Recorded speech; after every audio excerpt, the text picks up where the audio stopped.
Raj, you back?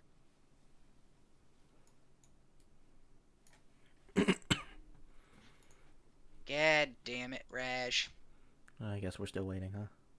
Yeah, so it seems.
So I'm here for the most part. I'm just eating, so if I'm quiet.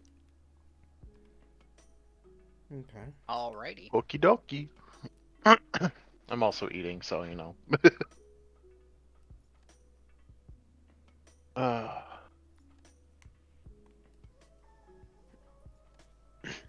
uh,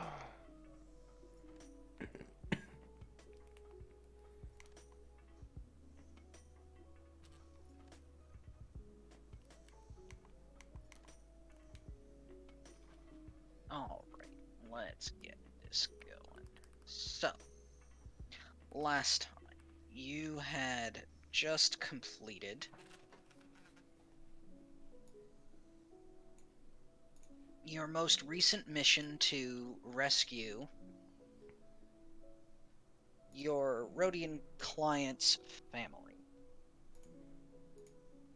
Or wait, no, were they? No, they were threatening the. well, I Yeah, mean, yeah, we did do that. rescue in one sense or another. Um, and it was quite a harrowing fight. The thugs themselves were, well, thugs, and none of them particularly posed a major threat to you. It was the Trandoshan bounty hunters that were rough. Once they finally made it to you, well, they hit hard. Your client was quite right to fear them, and you understand why he. Yeah, I imagine you understand why he does now. So, that being said, you have advised your client to leave Narshada, as his profession will see these same types threatening him again and again to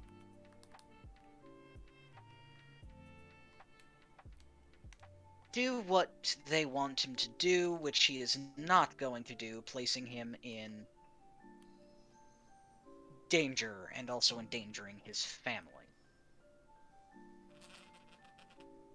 To which he said, Yes, yes, he is going to leave, and you have been invited to travel with him on his freighter. You haven't gotten there yet, and and specifically, Amina has saved the data disk that was given to her by her client so that the party can complete and collect the reward instead of her other crew. The family has agreed to take you to Coruscant, and at this point, preparations are being made. When we last left off, you were turning in for the night before the beginning of your journey from the Outer Rim to the core worlds, specifically Coruscant. It is the morning after this fight, and you wake up feeling refreshed as, well, you slept well, you had a good fight. Would be hard not to sleep like a rock, honestly speaking, and that you did.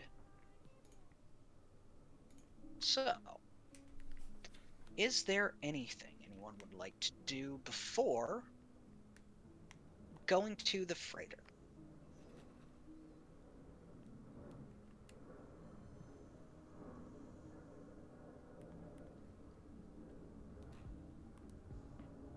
Can't think of anything I'd need to do.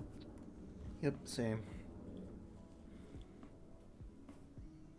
Alright, and I will take silence as silent consent for everyone else, Sounds good. which will Yeah, lead, pretty much. alright.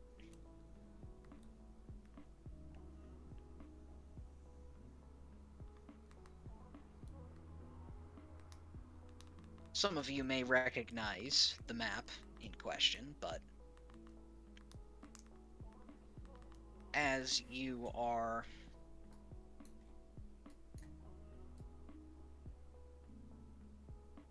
go, you are brought to this particular ship and you enter.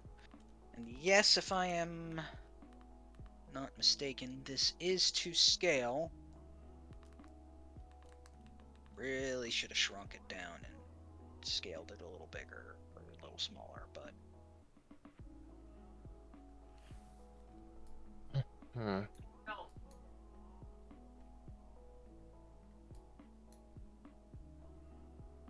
it is a common model of freighter that you would see here in the Outer Rim. And your client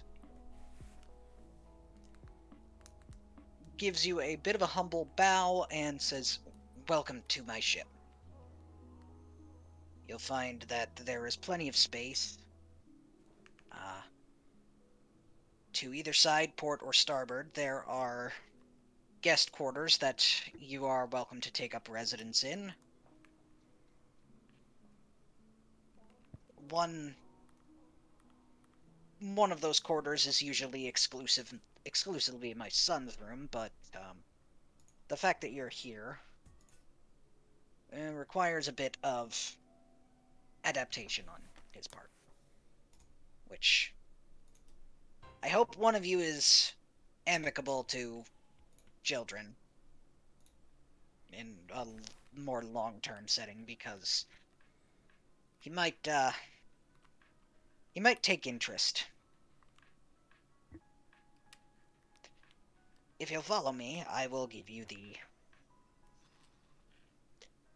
10-cent tour of the place."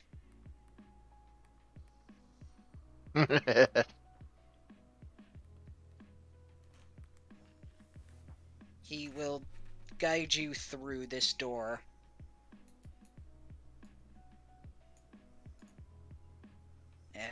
let's get the boring parts out of the way first. This is just one of the cargo holds. You can use it for any sort of sparring or, well, sometimes there's cargo of some type in here, but at the moment we're not hauling anything that would need to be stored in here.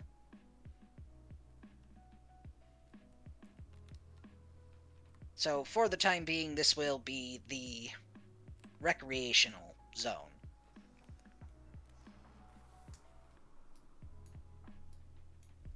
Continuing on.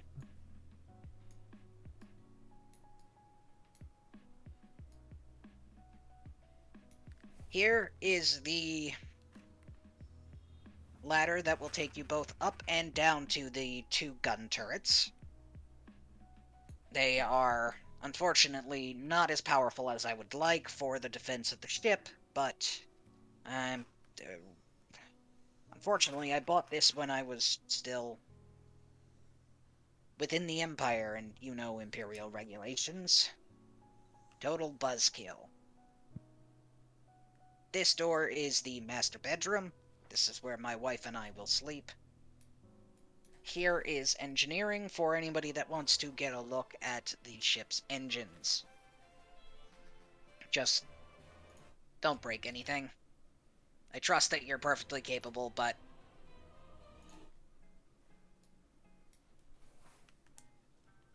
moving on. This is the commons area. As you can see, there is some seating, a table for insert name of that game here. Hollow chess? Is that just what that's called? Yeah, I'm pretty sure that's just straight up called hollow chess.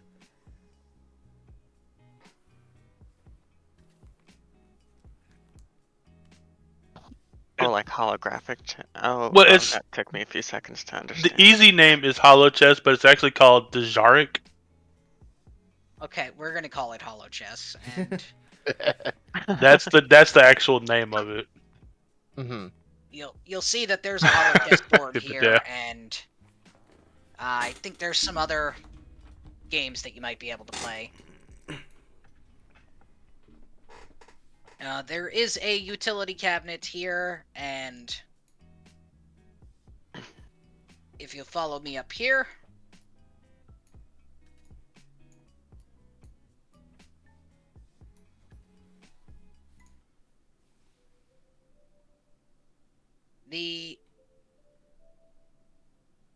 this is where the galley is, and just further up is the cockpit. I pilot the vessel, so usually it's my wife and son that will have to take to the gun turrets if necessary, but I try to make that unnecessary as possible. Beings that you all are here, would you be opposed to taking the gun turrets should that be necessary? I don't see why not.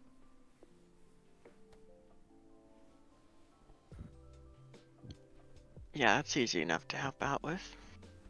Excellent. I appreciate it.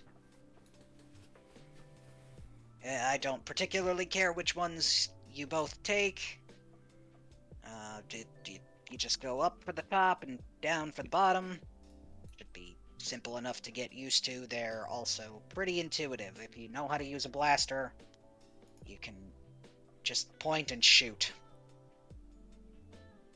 The computer does some auto-targeting for you so that, you know, it tells you how far to lead and whatnot. And, yeah, you know how guns work. Other than that, I don't have any particular rules about where you can and can't go. Just stay out the master bedroom. That's all I ask. Especially when my wife and I are there. Why? He just looks at you and raises an eyebrow. I'm not going to give you an answer beyond this one. Oh, okay. Try to remember that. Much appreciated.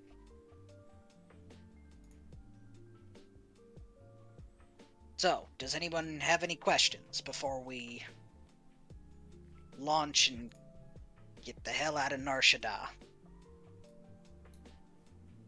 Can't say I do. Alright. They're on the other side of the ship from the cargo bay, that's basically the recreational zone. There is a storage bay that is carrying all of your basic supplies, rations, medical supplies, should someone get injured. We got quite a bit, but we will need to make a few resupply stops here and there.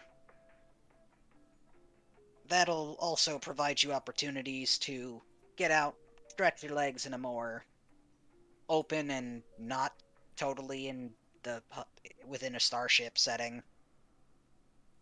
And perhaps take on some jobs on other planets if you'd like. Other than that, make yourself at home and get comfortable. We've got quite a good flight going. Alright.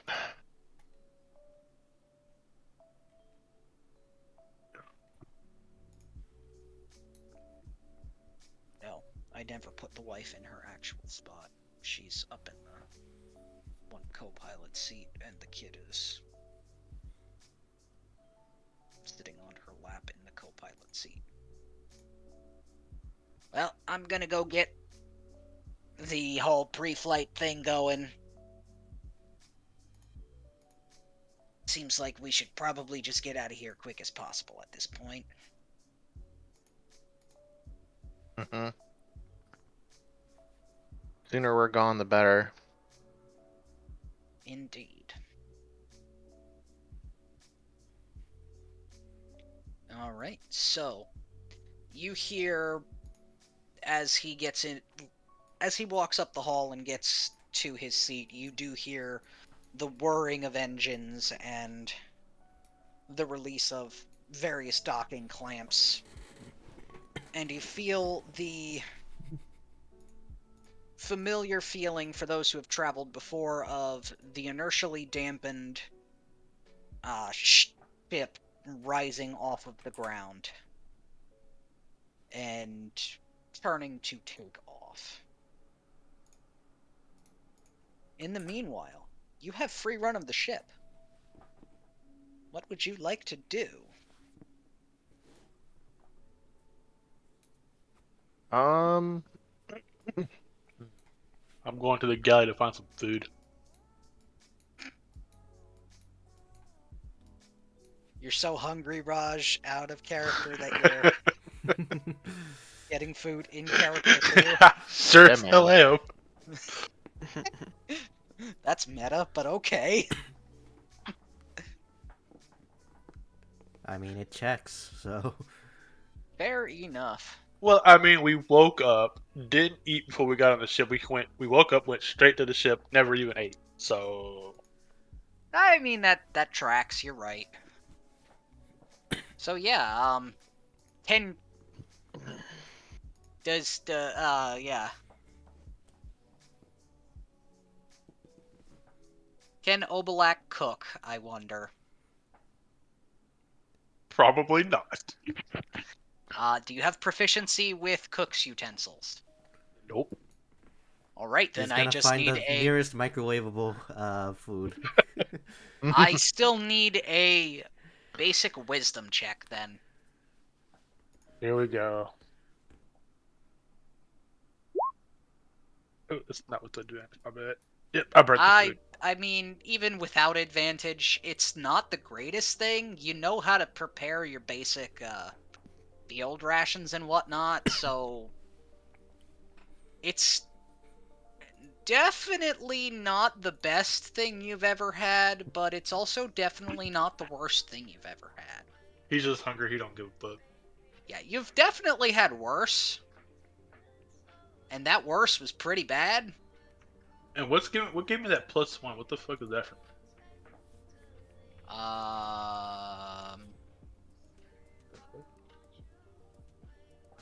Yeah, I don't know.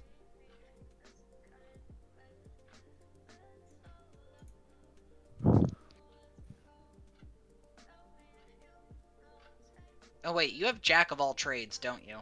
Or an equivalent of. Drugs? Pretty sure you do. Ah, yep. Led by the Force. You add half your proficiency proficiency bonus rounded down to any ability check that does not already include your prof bonus. So basic wisdom check would get half of your proficiency bonus. Gotcha.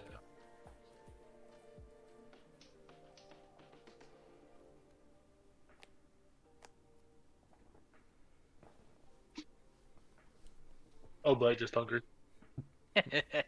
Yeah, I mean,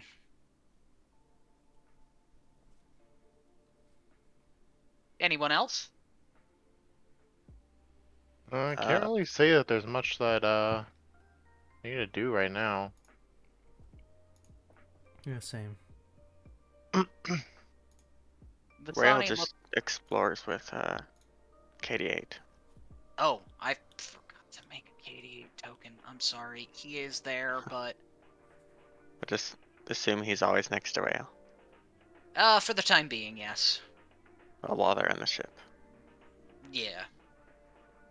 KD8 will also be able to assist any engineering type checks or technology based checks.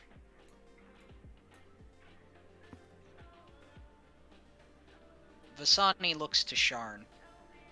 Sharn. Hmm? You've expressed curiosity about some of the abilities that we both seem to be able to harness.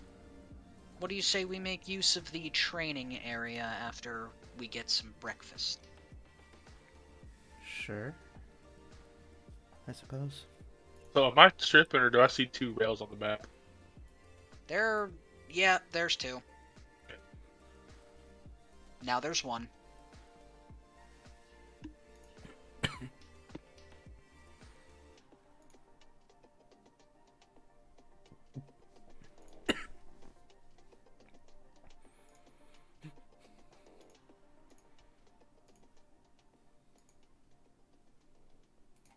Alright, so.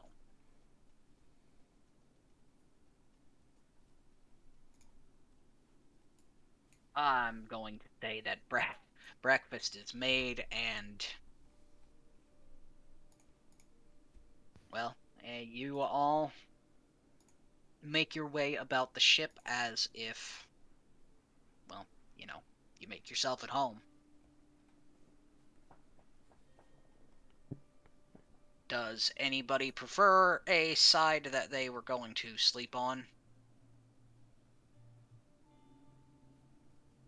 Um,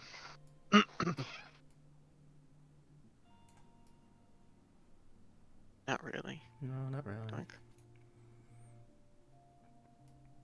Fair enough.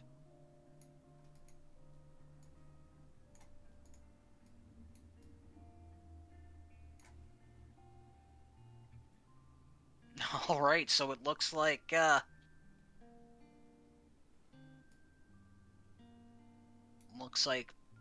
sleeping arrangements are decided, and yeah.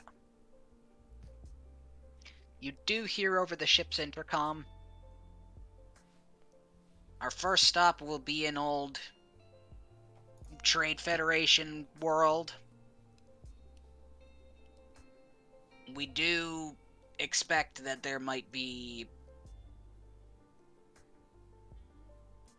Well, there's definitely going to be droid security forces, so if any of you have any experience with battle droids, keep that in mind. Not saying you would start trouble, but just be aware of it.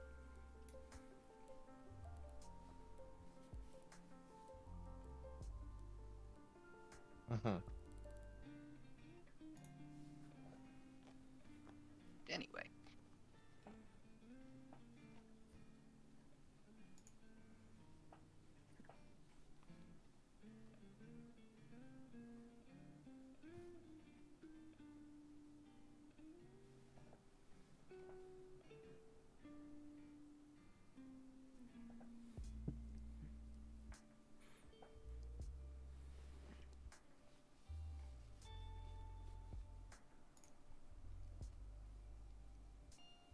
Jarn, you do hear a knock at the door. Well, so does Rail, but Alright, I'll go to open it. you prepared? As ever, I guess.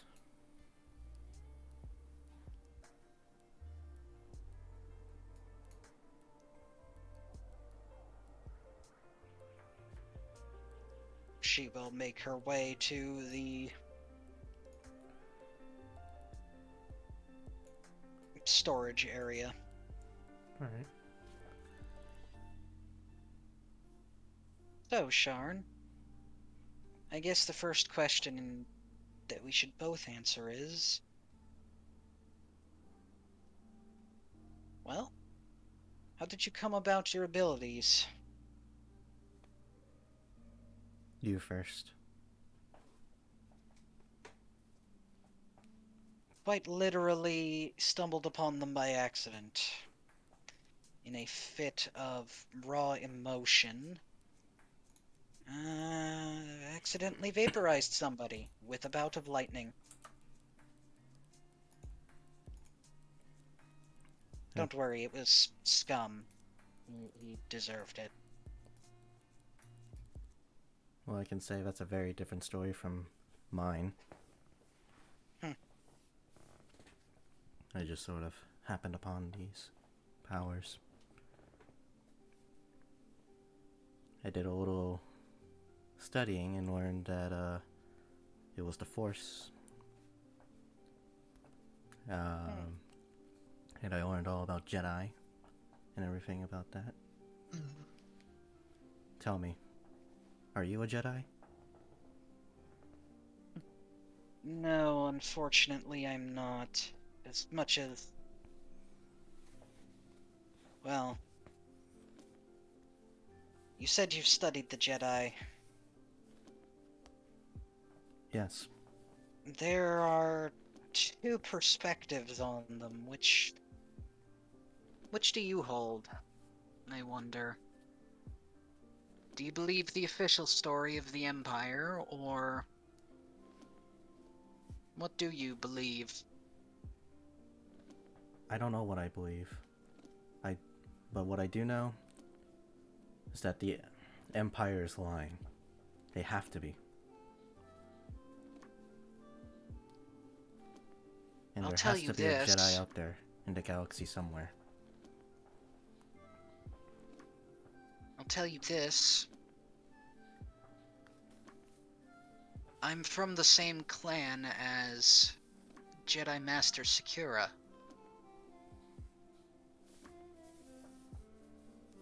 Ayla Sakura? I may have heard of Don't- her, yes.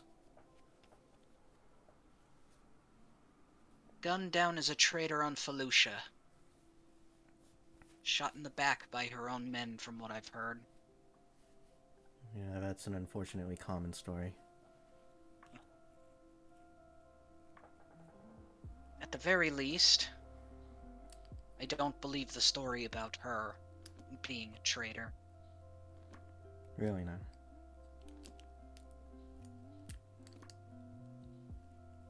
From what I've known of her, she was an earnest sort.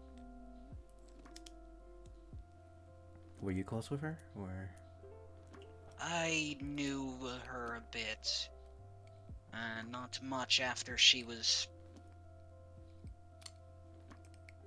picked up by the Jedi, and I don't remember her specifically, more the stories of her. What stories we got, and then what stories I could find. Well, after leaving Ryloth.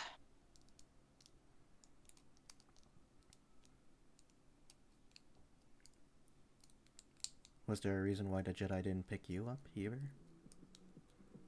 I wish I knew. As a child, I hoped they would.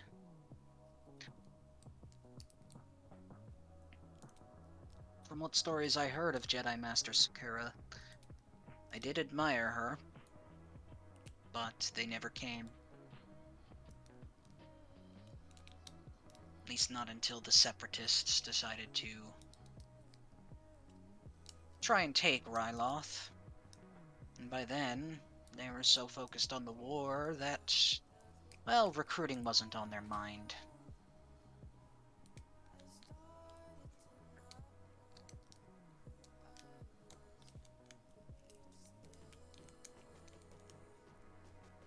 So, I've seen your skill with the blade.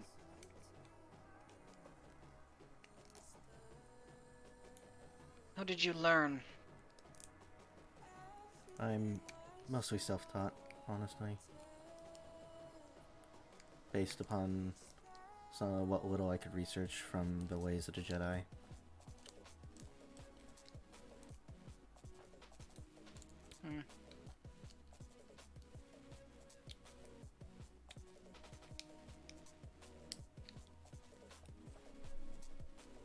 What about you? Survival. Blades are easier to conceal. Well, not so much this one. She points to the Vibro Claymore on her back. But now I don't have to conceal it anyway, so...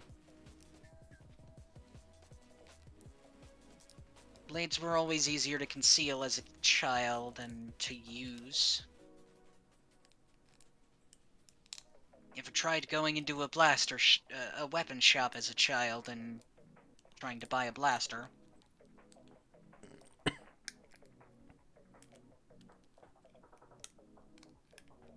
I'll give you a hint. They won't sell it to you.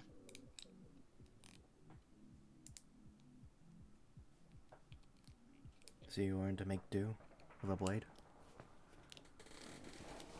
Correct. Eventually I just decided, well, let's learn more than just how to make do.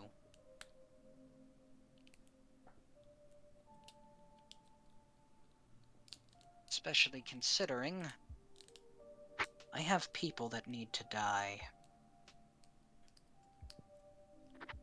Who are these people? Slavers, criminals, people that decide that my kind are better used as objects than as sentient beings.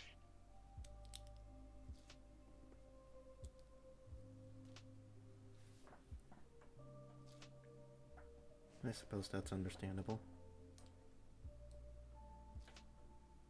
And whether it's by the blade or by, well, she sparks a bit of lightning in her hand. By the lightning, they will be made to pay.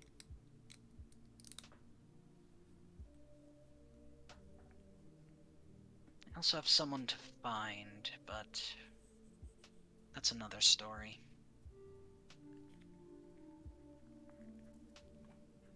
Tell me, do you know any other force powers other than that lightning?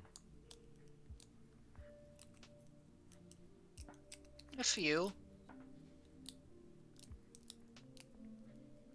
For instance, she pulls the sword off her back.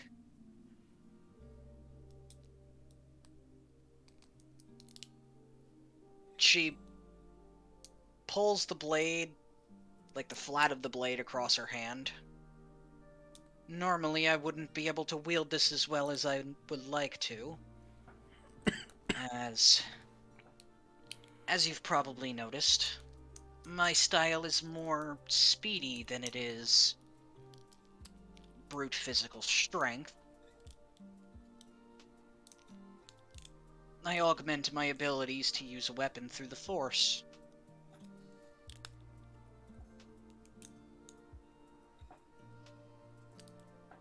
I can also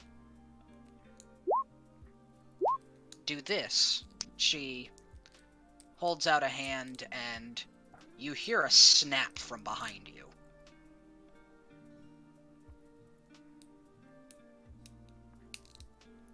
Interesting.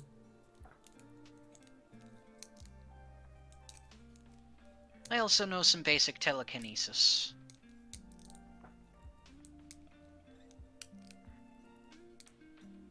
She'll pick up a small object and move it around with the Force, and then set it down. The most useful is the lightning, however, in dispatching my enemies. I could tell.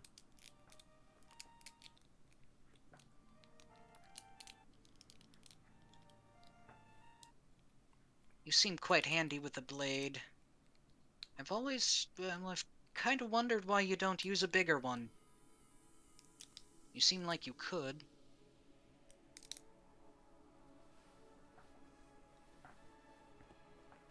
I don't normally find myself in situations where I would, so I don't. Fair enough.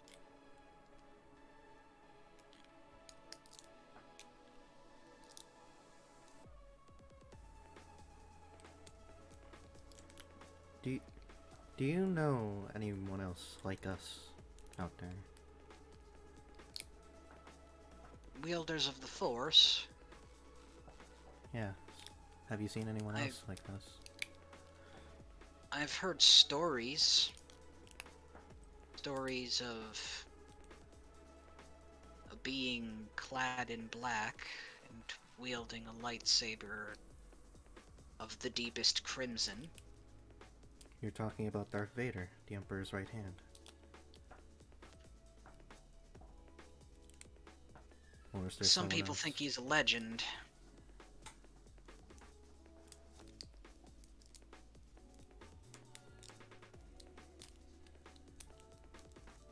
However, of someone that wouldn't cut us down immediately. No, I can't say I do know anybody that's like that. Like us, I mean.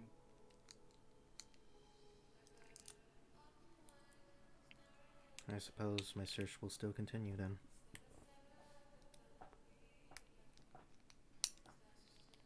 We shall learn together, I'm sure.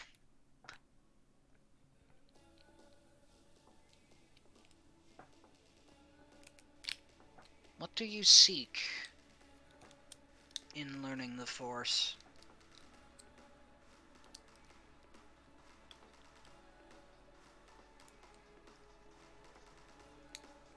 I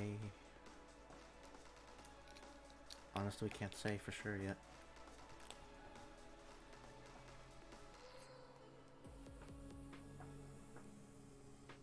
But I just know that if I have this power, I mean, You should use it. well, I can't just have it, right? There's gotta be a reason why I have this power, these abilities.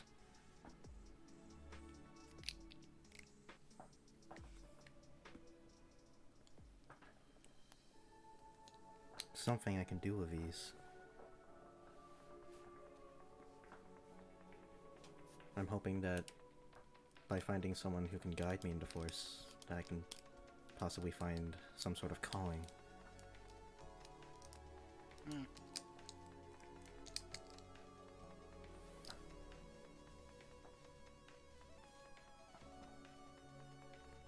Well, I would be happy to assist you in the search, as it seems we're both on a similar search. At least in that regard. However, I won't lie. Your individual and the individual I seek might not be the same. I'd like to learn how to better use this lightning.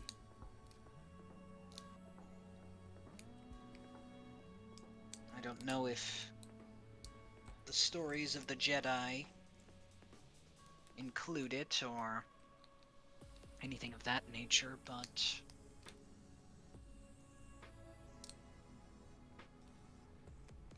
I haven't heard of any type of Force wielder who uses that lightning at all. Not in any of the holocrons I've seen or read.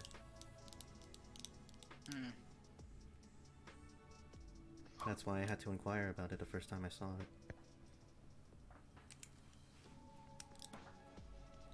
I figured it would grab someone's attention. I wasn't expecting it to be an ally. I was more hoping it would draw the attention of the thugs so that, well, maybe they might not attack innocent people.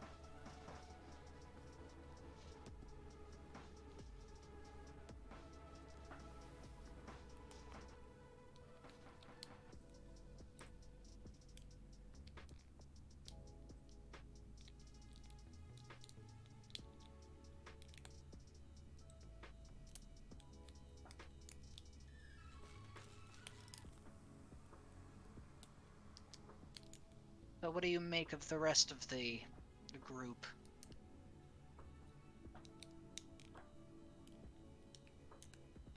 I think they're fine people.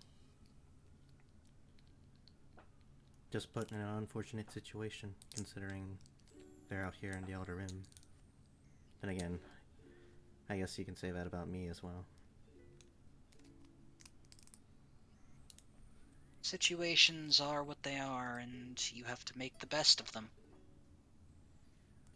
That's one thing I've learned. Seems like something better might have come.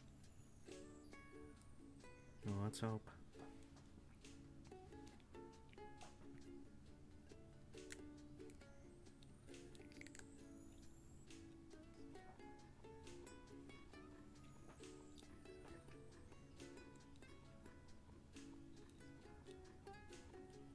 What about you? Gather the rest and go meet in the commons area. Okay. We should probably get to know the rest of the individuals we're working with. Fair enough. I'll go get Amina. I'll get Rail.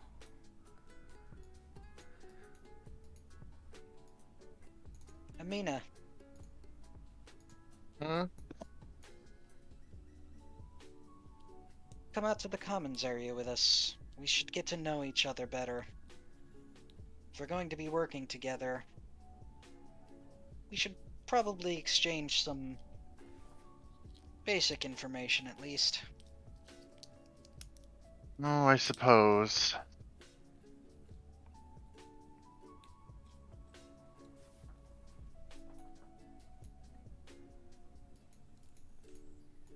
Rail, Yeah. you doing anything right now? No. You wanna just Just- hang around in the commons area? Get to know each other maybe? Yeah. Okay. You can bring your droid friend too. Okay. Sure. Come on, KD8. Beep, boop, boop, boop, boop, boop, pew.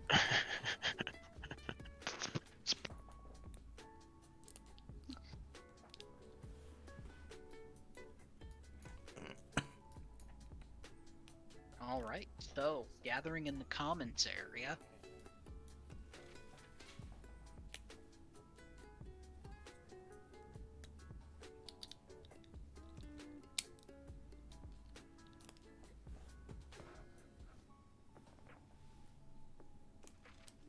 So, don't know about any of you, but you should probably get to know each other a bit better. Don't you think? I mean, I guess. I don't know about you, but I don't like the idea of someone who's covering my back not being familiar to me, at least in some regard.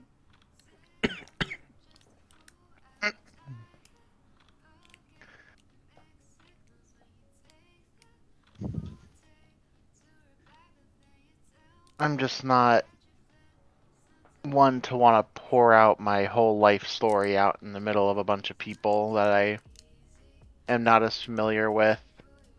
And that's fair enough. I don't expect you to say do that, but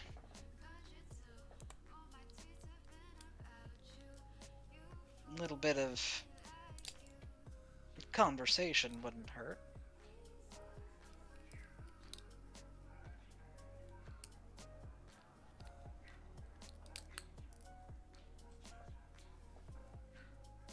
She looks around. Okay, I guess I'll start. How did you all end up on Nar Shaddaa? Well, I was doing jobs with the crew that I was with.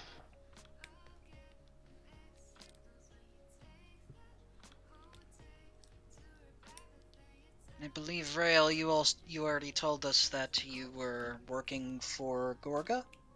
Yeah. I had been working for Gorga when we met at the canteen. I was just drinking on a break, like my day off.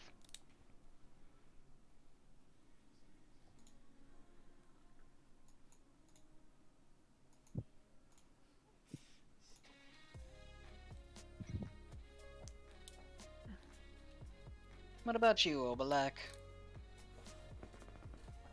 I'm just in the middle of searching for something and someone, and to infiltrate the hut space and take down their empire. Who are you looking for? All of them. Quite the ambition there. Oh, I'm not the only one. Who else is working with you? Other Mandalorian clans that I'm with? You are Mandalorian. That I am. For the most part.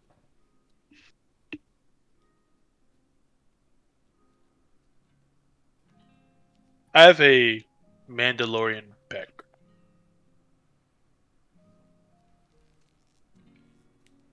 Which, out of character, Magnus, we never did come up with the name of the clan that I was from. Yeah. So, insert name of clan here. It is coming. We will work on it.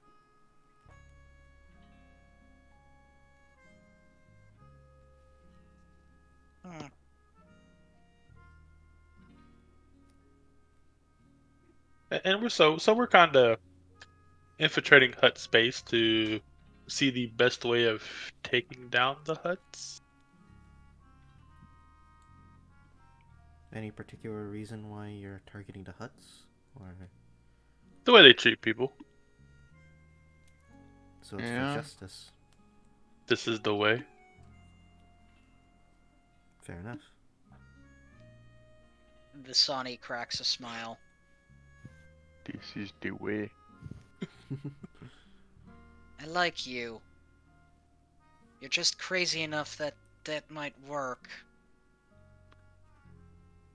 Never judge the book by its look. And I kind of just stare back at her.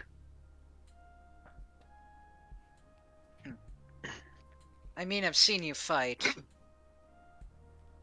Oh, that was nothing.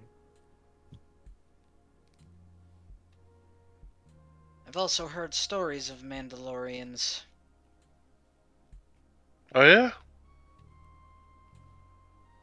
Certain What's clans are quite ruthless on the battlefield, Hmm, this is true. most of them Th- skilled.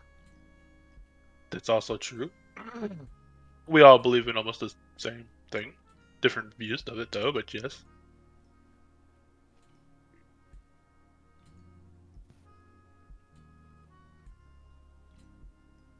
Well, you can consider me an ally in that. And we will take any ally that we can. I'll also support your cause. And I appreciate that as well. Any The and Huts all have, help to take down the Huts is better. the Huts have been taking slaves for far too long. Yeah, they're not the only ones, though. But they're the biggest ones. No pun intended on that. I mean, they are quite fat, aren't they?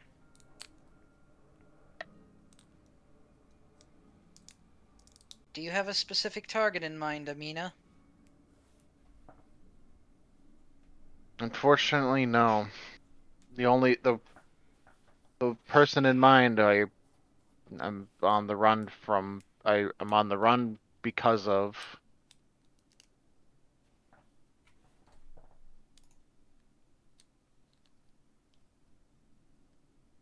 Let's just say that going back to Coruscant isn't exactly I'm not looking forward to it for any reason besides the money.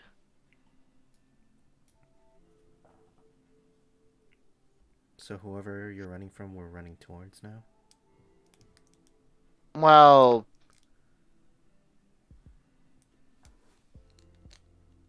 if the Empire decides to keep up whatever wanted posters they have for whatever scumbag senators were around before the Emperor did everything,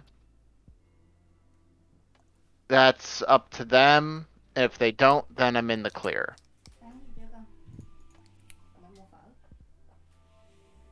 But I definitely killed somebody before leaving. Was it anyone in particular?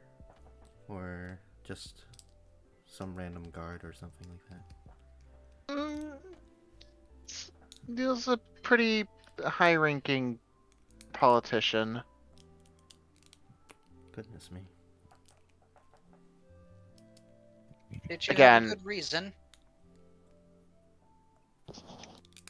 like I said, I don't want to pour out my whole life story in front of a bunch of in front of everybody, but know that the things that he's done to me are worth way more than him laying in the dirt right now.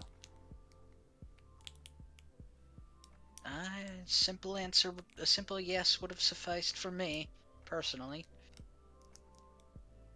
I don't need to know the reason, but beings that I've killed for my own reasons, I have no right to judge.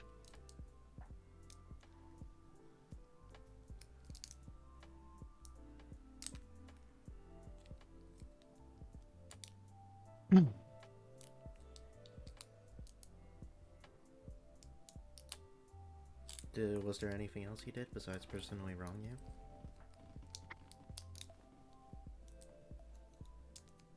To the level that he did, that's all he needed to do.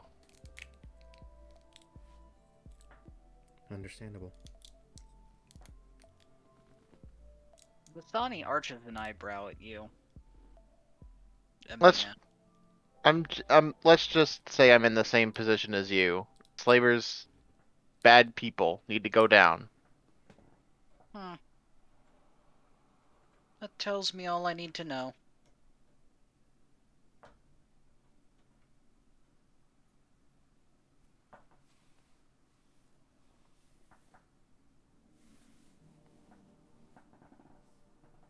If the Empire has kept up their wanted ad, They'll have a hell of a time getting to you.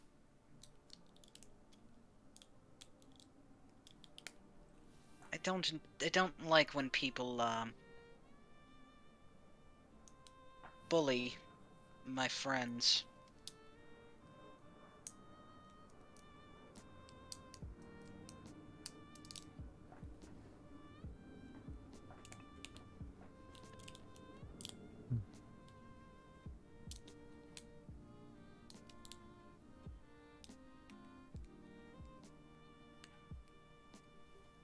Well, aren't we just a ragtag group of individuals? What it seems like.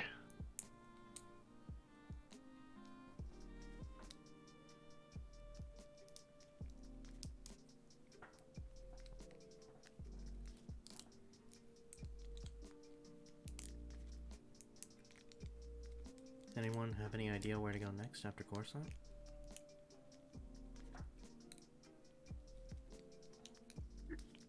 Hmm. This is all I've got.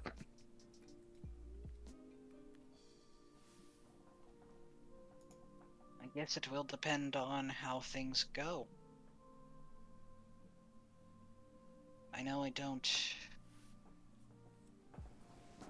Well, for anybody that knows the Imperial policy and on the Force, you won't see me using lightning on Coruscant unless I absolutely need to. They don't take kindly to that, from what I've heard.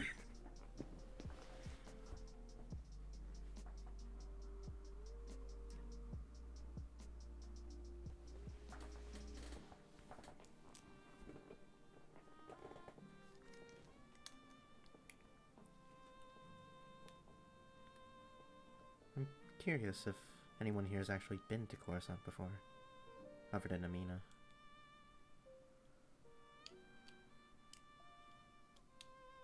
I can't say I have.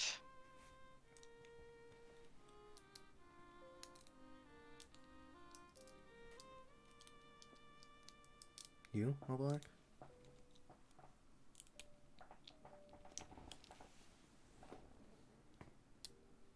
Out of character, I'm not entirely sure.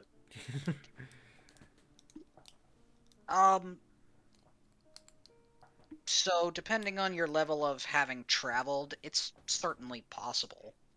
I mean, Coruscant is the capital of the Republic, So then, more than likely, yes.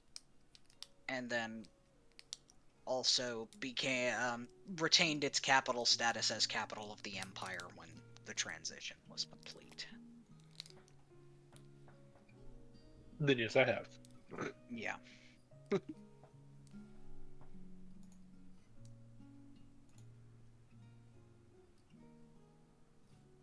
What's Coruscant like? Big. Busy, bustling, dangerous. Hmm. So from one den of criminals and scoundrels to another? Mm-hmm.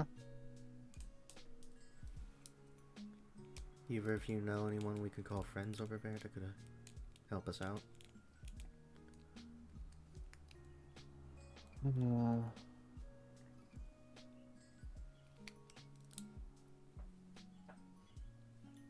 not sure.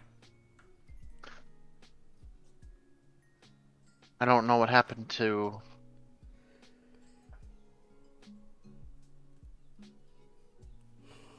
any of the people I was with when I was back here, when I was back there.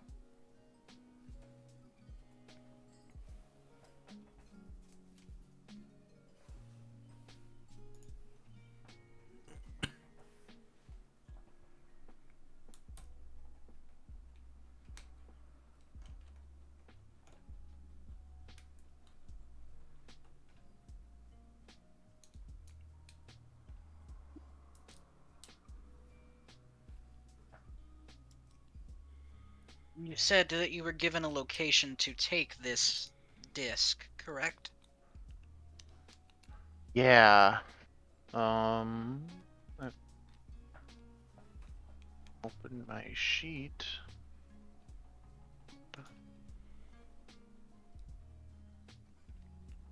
To Jorik's Cantina, level 1313.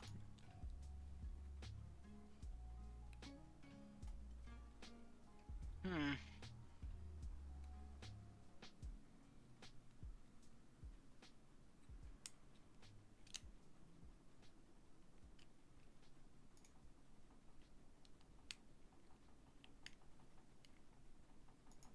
Anyone been there or around that area before?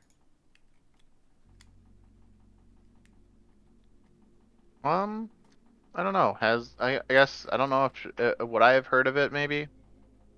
Roll me a history check. Right, lore check. Sorry. Yeah, Um, whatever. yeah, I Same fucking mean, thing. so you would remember that Coruscant is a world much like Nar Shaddaa in that it is a world more or less covered entirely by one large megacity Mm-hmm. that spans the entire planet and is not just one layer of megacity, it's multiple layers of megacity. Yeah. And Coruscant itself is so layered that there is thousands of layers built on top of this one planet. And it just has been getting more and more layered since Coruscant was selected as the galactic capital. You Mm-hmm. would know that 1313 is a layer that is known to be pretty much as dangerous as Nar Shaddaa if you're not looking out for yourself. You know that many of the layers of Coruscant are as dangerous as Nar Shaddaa. Mm-hmm. The only real safe places on Coruscant are the uppermost layers where the politicians and rich people tend to congregate because they have the Coruscant security forces there in the highest force, and, well, they can all afford the gentrification of the upper levels. Mm-hmm.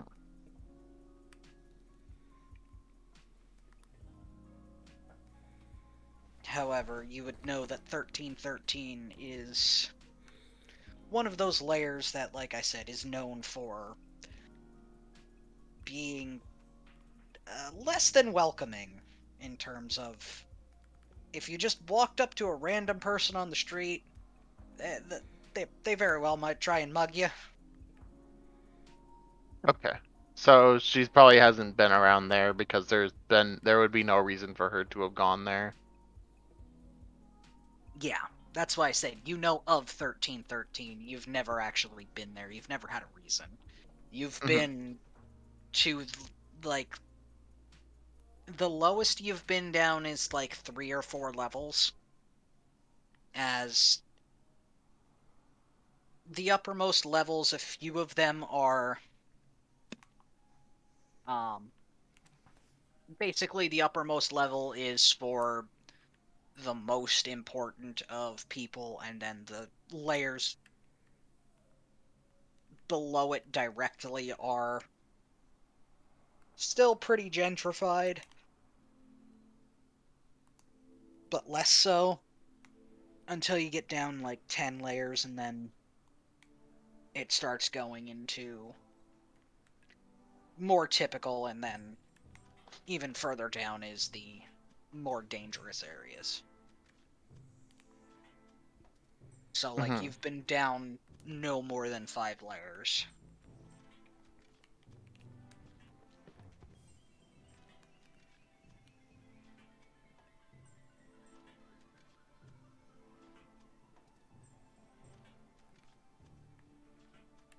But you do also know that,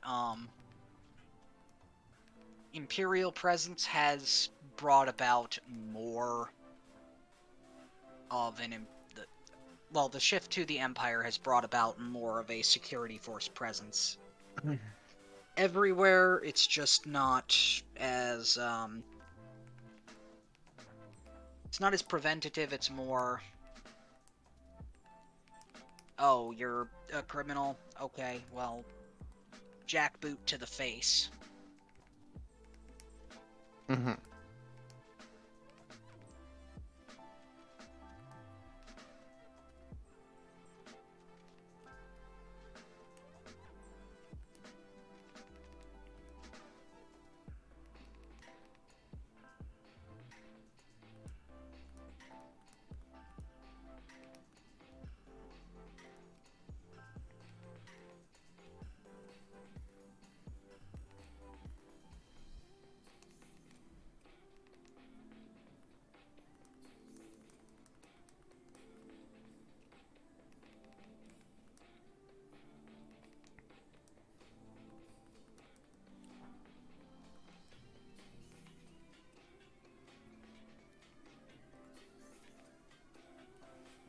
So, I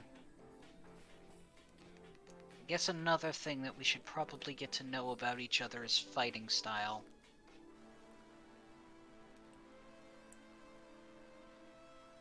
Charn, Obalak, and I all seem melee focused. While you and Rail, Amina, seem ranged. That about sum it up? Yeah. Yeah. I prefer to avoid fights if I can. I've noticed you with your sneaking through the vent. That really saved our butts back on Nar Shaddaa that time. That's how I was trained, was to fight more in the shadows than in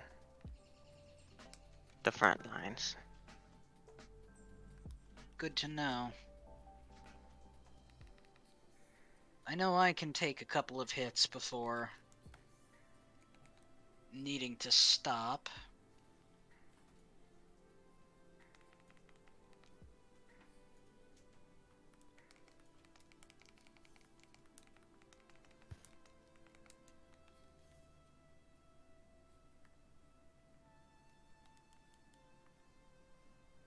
What made you choose that weapon, Obalak?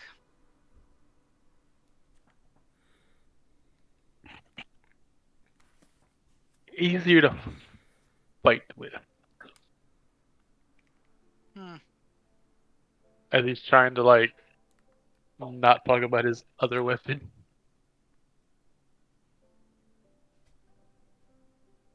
Where'd you learn to use it, if you don't mind my asking?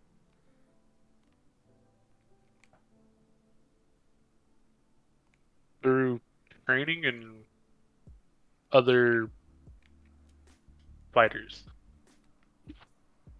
As again, he's trying not to tell his other part of the secret. I'm Yeah, assuming fair that enough. I'm assuming that means that's the way your clan typically fights. Then For the most part, most of them like to fight with guns, but there's some of us that like to fight melee style.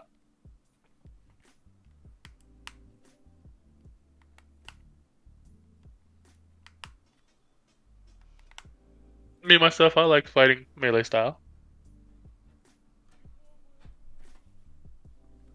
well, it's nice to see that the stories of Mandalorians being fearsome warriors are true. And it's also good that they're on our side. Yeah, until you make us mad or stab us in the back or become traitors, then you're a marked target. And trust me, we will go to the ends of the galaxy to find you. I'm glad I'm not like that, I guess. Yeah. We have our ways of tracking and hunting. Are the huts that divisive too? The huts are just the huts. The huts are And the huts. that's all I can say about them. That they're just the huts. I don't know if you know this, Rail, but the huts have a bit of a reputation to everyone. They're not good individuals, generally Mm-mm. speaking.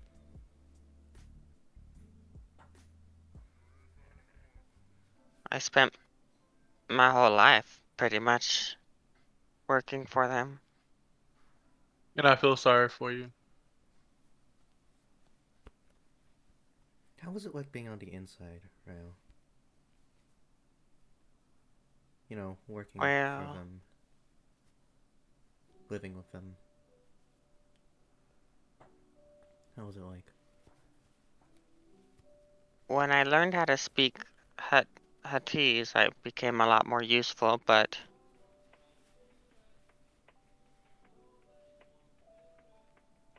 since I'm not a big fighter, uh, and I'm really short, not like the other more human-looking race, more taller races, I guess. Uh, the other crew members were never really uh cared for me, but I just never really knew anything different. I don't remember much of when I was young and when my village was raided and I was sold off to them. Old.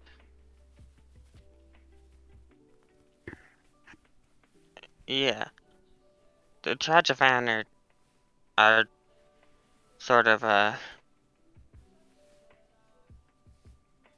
common target for slavery, from what I know. But Gorga let me be more like a crew member, or sometimes I thought. And that's how the huts suck you. Yeah, it's still hard to think that I just left like that.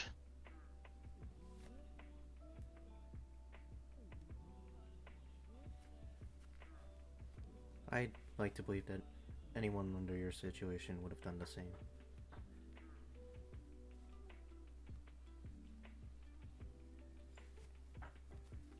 Yeah, I know some of my other kin were sold to less vindictive company, but I learned my way to survive, I guess.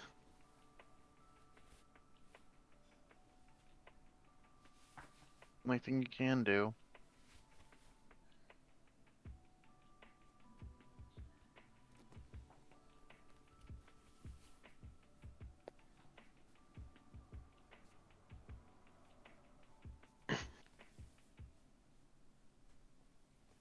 Well, unless Gorga freed you properly, I can't say. I can't say the situation was everything it seemed to you.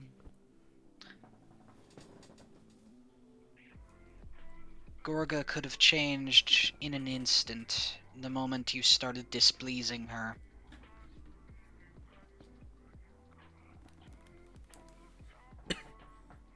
By the time you met us and started helping us, you probably didn't really have a better choice.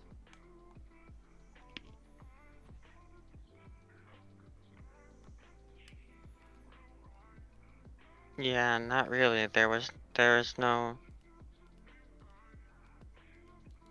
other option for what I could do, so I guess was probably one of my only ways out.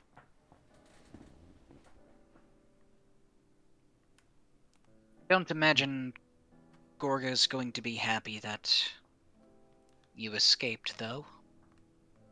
Oh, definitely not.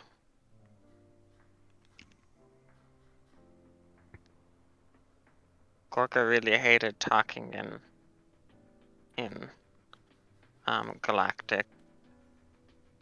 What is it? Galactic Basic? Hmm. Yes. And I was one of the only members that knew her language, so she would often use me to translate. So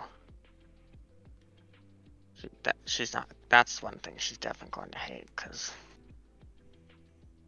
she was very upset whenever she had to speak lesser tongues.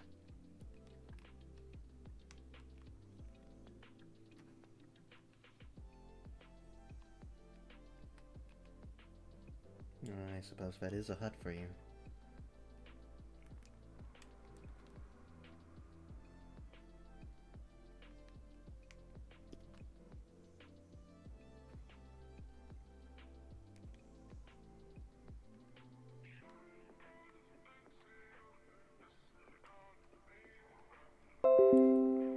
Arrogant. Seems Yeah, arrogant to me. I do have a bit of an idea of who, if they were to send someone, they might send, Oh. but I'm not certain. They're a someone I often butted heads with at the work.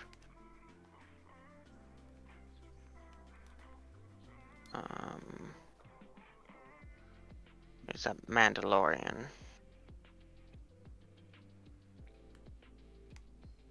I'm guessing I a different. slowly raise my eyebrow. I'm guessing a different clan than yours. Aobalak. Most definitely. Yeah, I don't know a lot about him except that he really liked violence and force.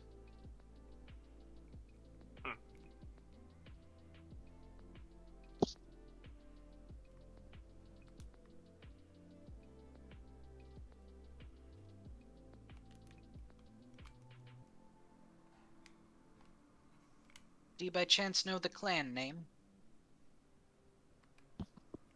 I know his name was Jugas Keeg? Jugas Keeg? But I'm not certain of what his clan was.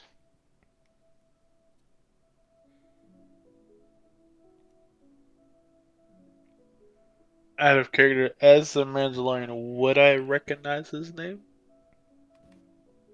Or being of Mandalorian descent? Unfortunately not, because that doesn't contain one of the known clan names. Okay, yeah. Out of character, would KD8 know it? Because he probably knows a lot more information than Rail would. That is true. KD8 does pipe up to you and let you know that he is from... Let me find...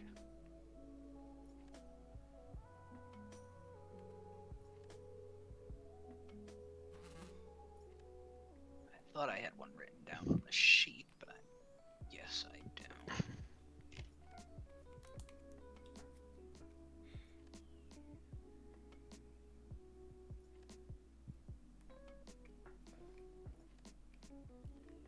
He is from the Visla clan. Okay. Then Rail will pass that information along.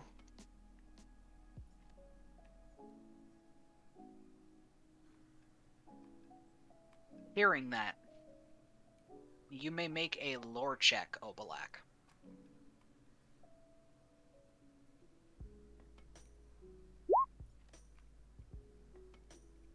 So,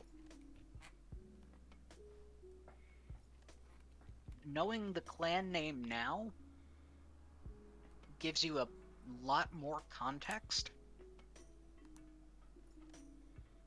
The Visla clan was one of the biggest clans that took the side of the Death Watch, a Mandalorian extremist organization that opposed the ruling Duchess of the Mandalorians during the Clone Wars and wanted to go back to the extremely violent and conquest ways of the Mandalorians. Ah, The Visla that clan plan. the Visla clan was united in that and wanted to take the Mandalorians entirely back to what they were before the Mandalorian Wars that initially brought the Mandalorians down at the hands of the Jedi.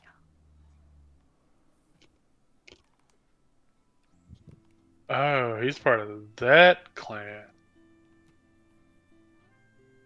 And as far as you are aware, that makes perfect sense.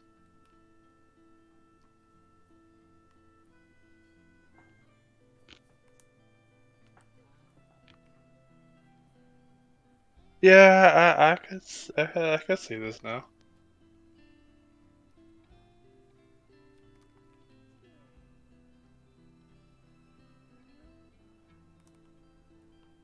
In other words, trouble. Yeah.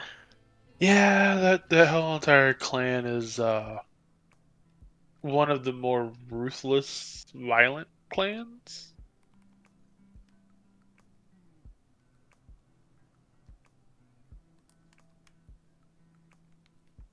Yeah, and I don't think Gorga's just gonna sit back while I fled, and I know that he would love a chance to Yeah, if we cross kill paths me. with him, it's going to be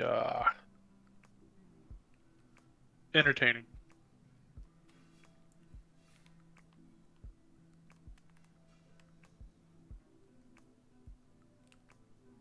I hope it never comes to that.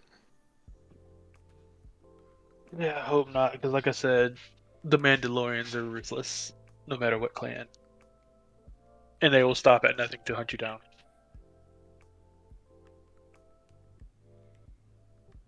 That doesn't make me feel much better, but okay.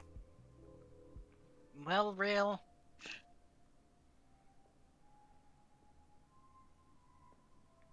I can't say that this will make you feel any better, but I think you've got allies at least. Friends that will help you fight him. But we could always throw him in the eject pod too. I mean, From where I'm standing, it looks like the fight would be even. At least. if he comes alone. Yep, that's even if. Well, he usually has a crew with him, so Mandalorians are like that. and his crew is just as violent as and aggressive as he is. Hmm. They're more of the extremists of the clans, and very well not liked by the rest of us. Yeah. To put it into context, the Duchess at the time was of one of the only clans that was entirely pacifistic. While she was the rightful leader of Mandalore at the time, not many clans were as pacifistic as her clan, but none of the clans in any major sense were supportive of the Death Watch. It was basically the Visla clan, because the clan leader of Clan Visla was also the leader of Death Watch, and some stragglers from other non-pacifist clans that joined the Death Watch. Your clan most definitely fell somewhere between the two extremes.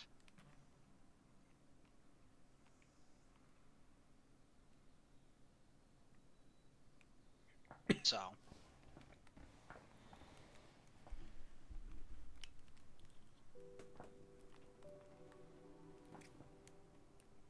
seems like we all have at least one fight to fight. Mm-hmm. It seems that those fights are better done with friends. Mm-hmm. Yeah, I would like that.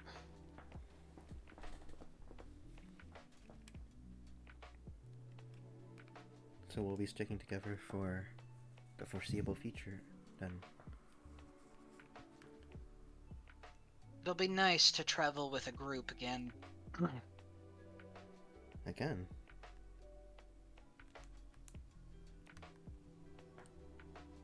Well, the last time wasn't all that nice. Slavers and whatnot, you know. Understandable. But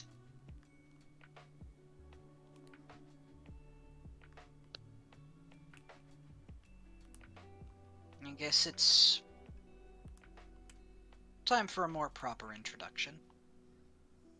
I am Vasani Sakura.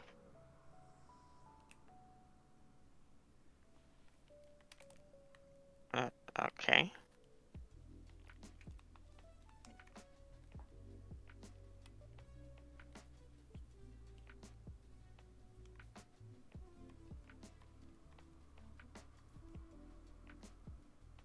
You mentioned slavers?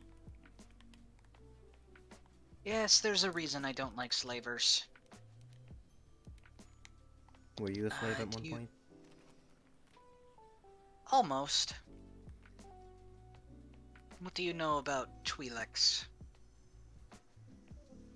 Oh, quite a bit. You're tall. I imagine you do, Obalak. You probably hang around bars where Twi'leks are forced to be dancers, I imagine. I've seen them. Hmm.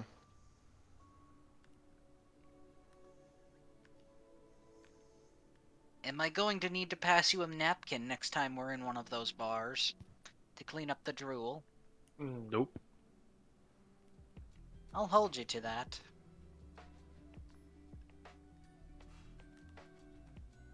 My kind is targeted quite relentlessly as a sort of slave race. Women, because, well, she kind of just looks down at herself and then looks back up. Most of us are, well, attractive. And men because, well, good work ethic, I guess.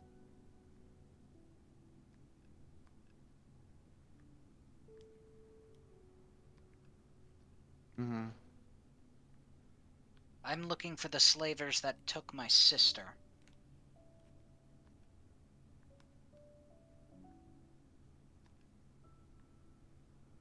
Scumbags.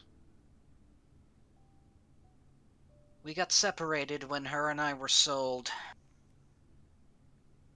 I tried to stop them from taking her, but unfortunately... a child versus multiple armed men. Doesn't stand much of a chance. Knocked me out, and, well, when I woke up, my sister was gone.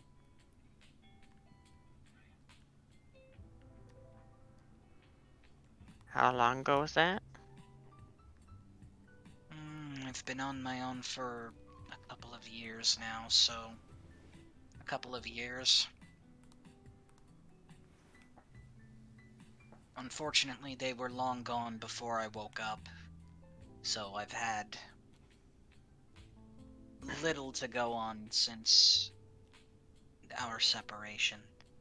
Fortunately, Twi'leks of the red-skinned variety aren't exactly common. So they took their sister but left you? Oh no, they tried to take me. They failed. Due to a bit of a lightning incident going on. Is there a thunderstorm? No, they accidentally enraged me and I accidentally disintegrated one of them. Oh.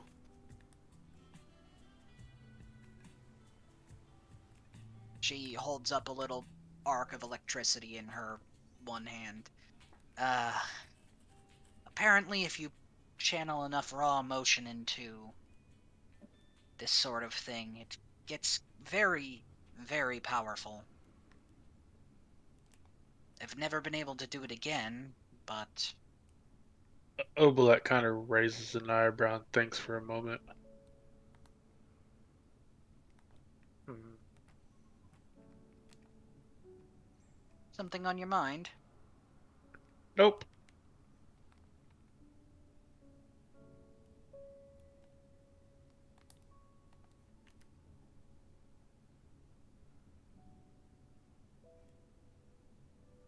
She arches an eyebrow in return at Obelak.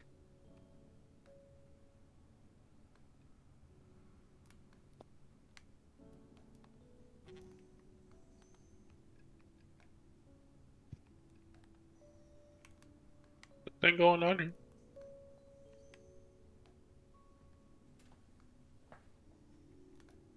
Well, then you must be seeing something you like, huh? Just curious about the lightning. You and me both.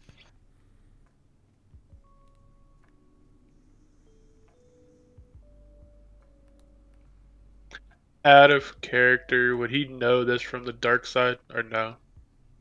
Um,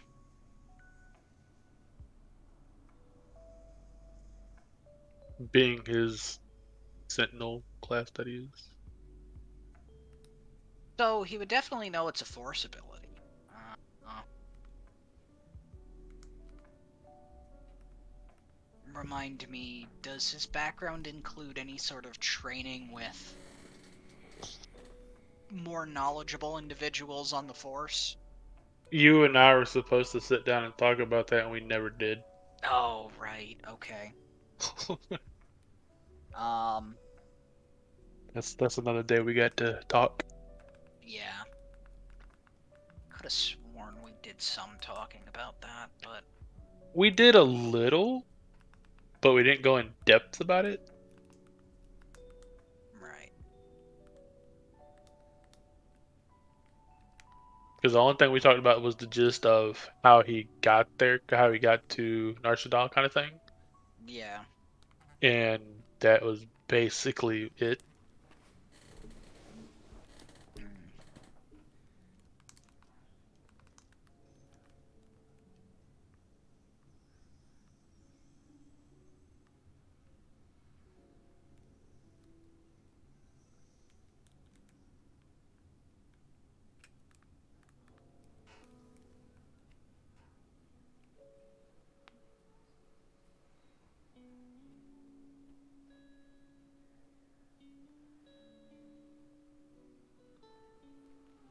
Whether or not you would know depends on if you've had any formal training by anyone. Or if you've done some. Okay. So roll me a lore check then.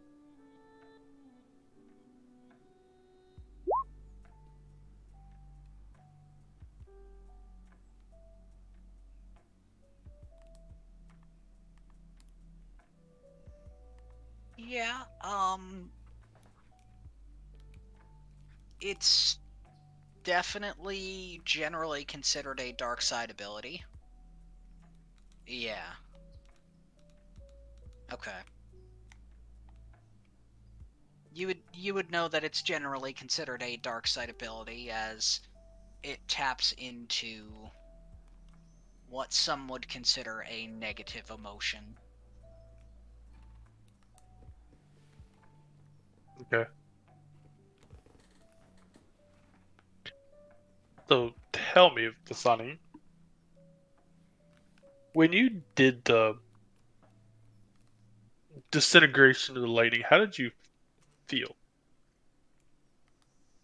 I mean, how would you feel if they were taking you to be a slave and separating you from the only family you had left? But what was going through your mind? I wanted to stop them by any means necessary. I was angry, sad.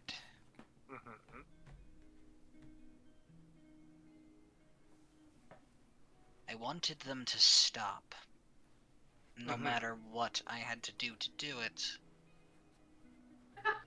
And you haven't done it since then?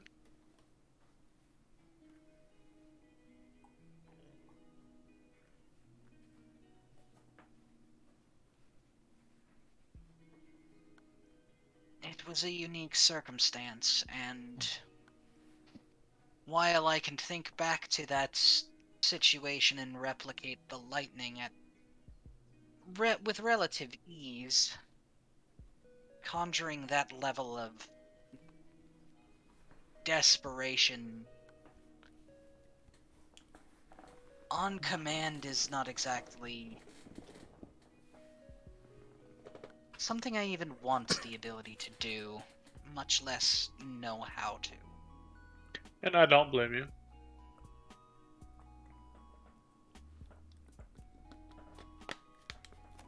You need to channel your good emotions.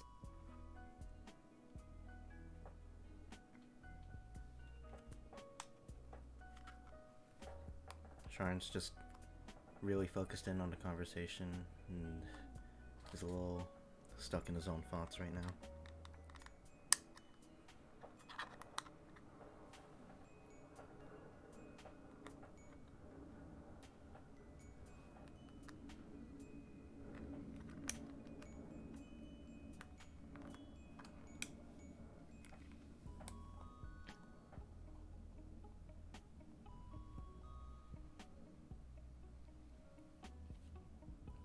I think we lost Magnus. No, I'm here. Uh, Do you know something that I don't? that's for another conversation.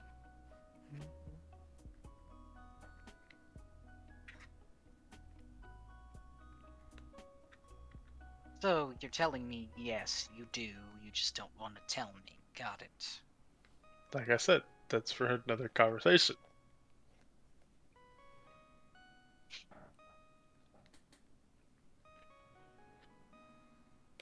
Interesting.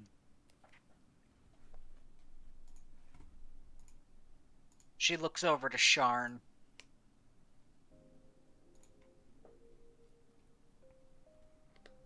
Well, it seems we have a source of information, at the very least.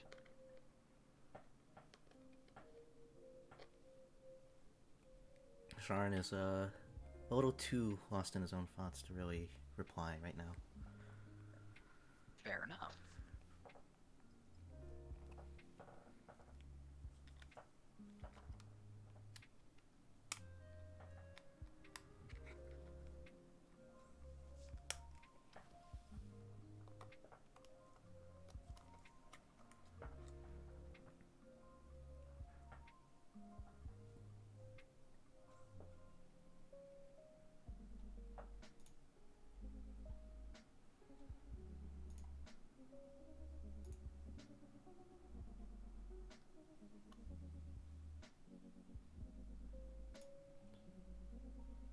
So at this point, Sharn is going to use Force Whisper on Obalak, just telling him to meet him sometime after everyone else has gone to bed.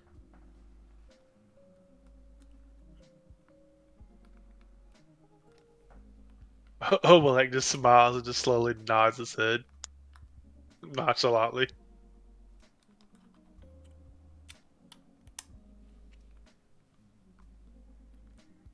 Alright. As this conversation is going on, someone roll me a d10, please. Roll a And what? call high or low, and then roll me a d10. Fuck. Just any That one of it. us. Any one of you.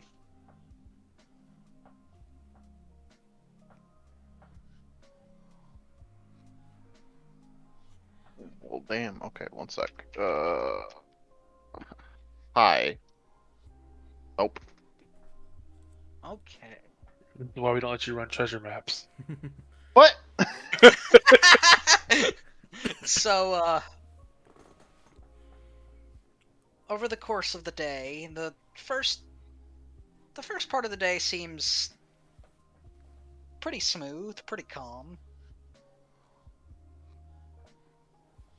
Around midday or shortly after what would be midday, over the intercom you hear, "You may want to brace yourselves. We're headed for an asteroid field. We might take a hit or two, but nothing the ship can't handle. It just might be a bit of a bumpy ride."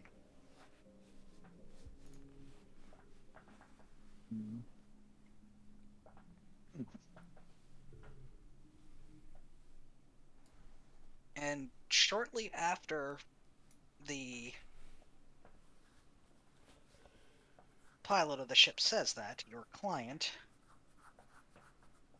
I want you all to make dexterity saves, please. For those that are standing, so. Actually, that's only Sharn and Vasani at this point.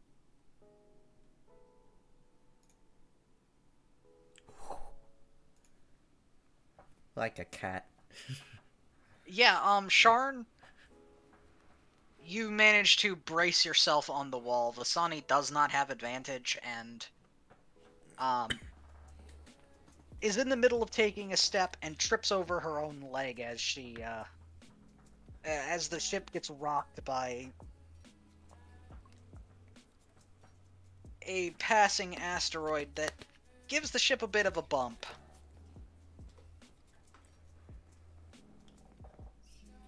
Son of a bitch, she says as she gets up. Oops, didn't mean to cast that. My bad.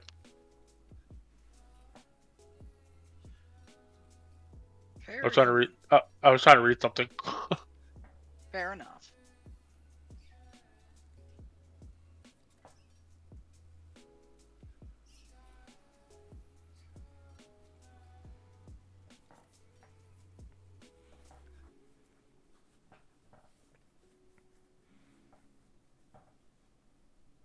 It's the second time that you hear an impact that you do hear a siren. And then the captain says over the loudspeaker, "Would somebody go to engineering and see what's going on with the engines? I think we might have taken a hit." I can take a look. Alright, and engineering is back here, as you know. I'm sorry, where? All the way at the back. 6. So, going back to engineering, you open up the interface terminal and and run a diagnostic. You do notice that the engine has taken a bit of a hit, and it says that there needs to be some maintenance done on it. Luckily, there are tools in chests around the engineering area, and if I'm not mistaken, you have some level of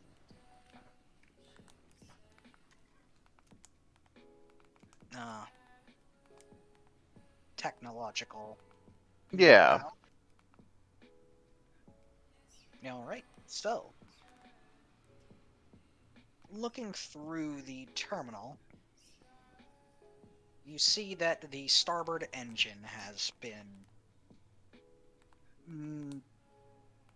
has taken a bit of a hit from an asteroid, and some of the internal components have been knocked out of their correct alignment, and well, first things first, you'll have to power down the engines so that you can make the repairs. Okay.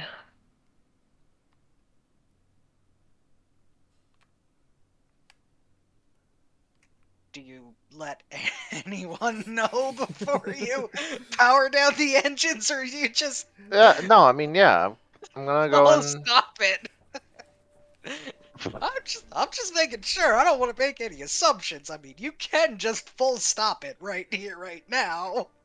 I mean, as funny as that it would be, probably wouldn't get me any points with the captain here.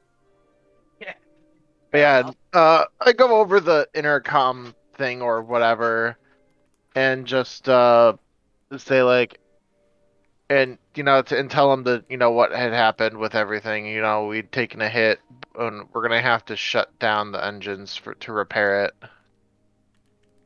You hear back over the intercom. That's fine. I will decelerate us now and fire off the reverse thrusters so that we can get a relatively stable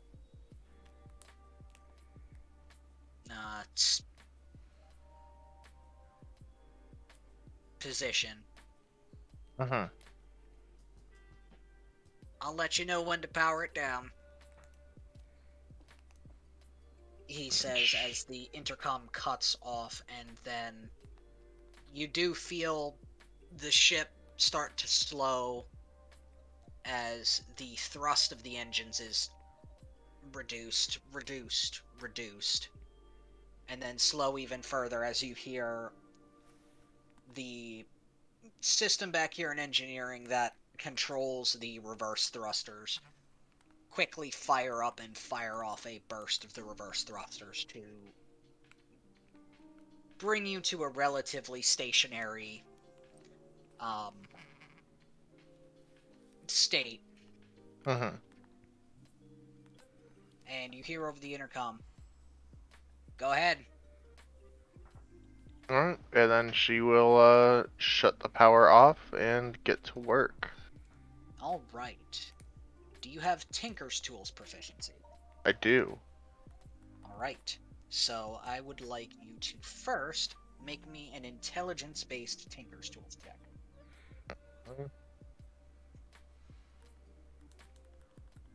All right. So you get into the starboard engine and you assess the situation, figuring out what is out of alignment and what needs to be done to bring it back into alignment. It seems as if it shouldn't be too difficult to fix, given your level of experience. Mm-hmm. Luckily, the engine wasn't permanently damaged or anything like that. Mm-hmm. Make me a dexterity-based Tinker's Implements check, please.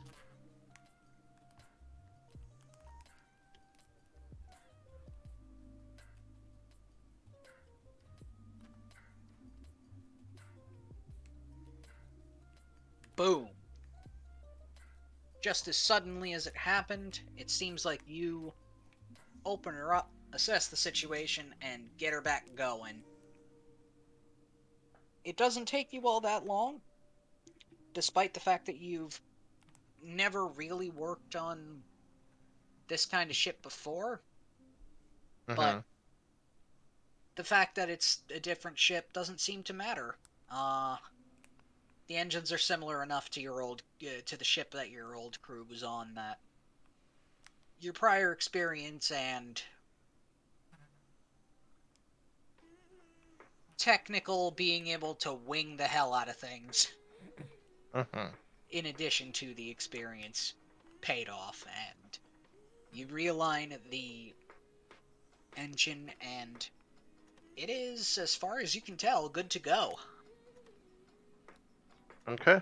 And then she will power the ship back on and make sure. Or power the engine, rather. Alright, so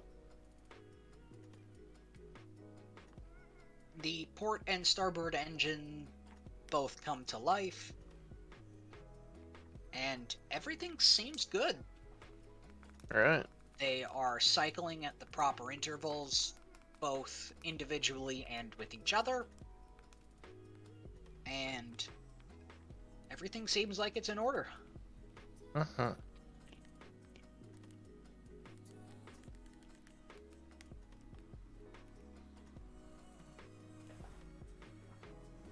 Alright. And I'll go back over the intercom and tell him, alright, good to go.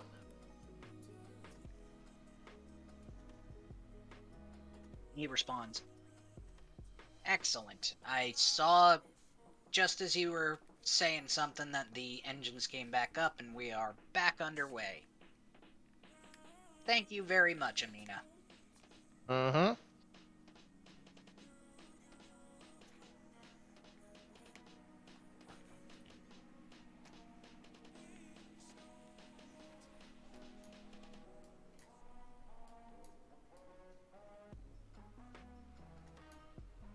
And over the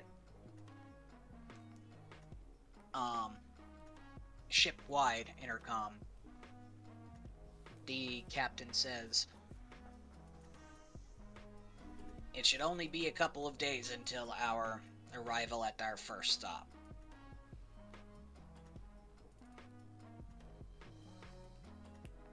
Mm-hmm.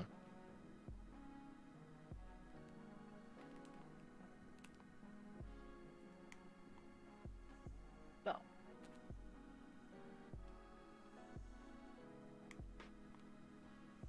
the ship being repaired and, well, there not being all that much to do on the ship right now, we will fast forward a bit. Mm-hmm.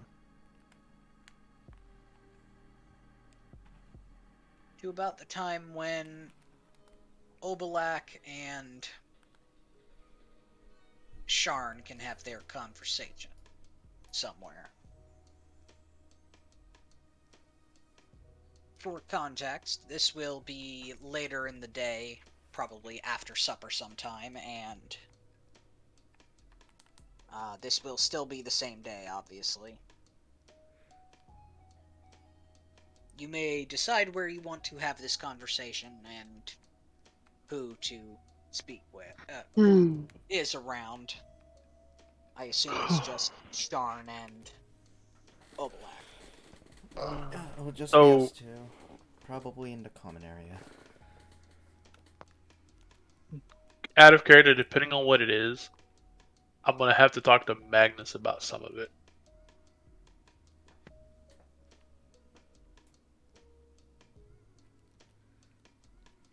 I'm sorry, repeat that? Depending on what the conversation is, you and I are gonna have to have our chat and iron out some stuff. Oh, just like on the fly or something? No, it's something that him and I were supposed to talk about a while back, and we never did. Ah. Yeah, some of it might pertain to backstory. Some of it might. It depends on the question. Okay. Yes. So he might have to fill in part of the conversation for me. Yeah, and I can do that.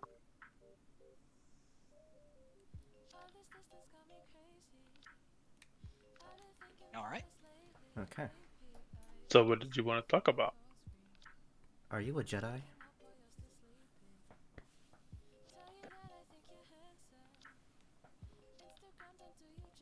Please answer honestly.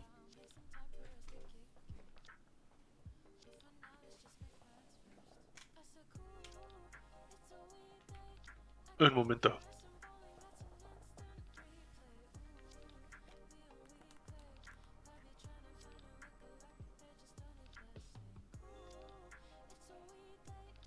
Out of character, you're eating. No, out of character, I'm actually DMing Magnus at the same time. So, Goodness.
okay, sorry about that. Back.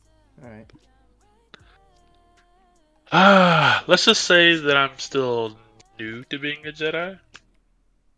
But for the most part, yes.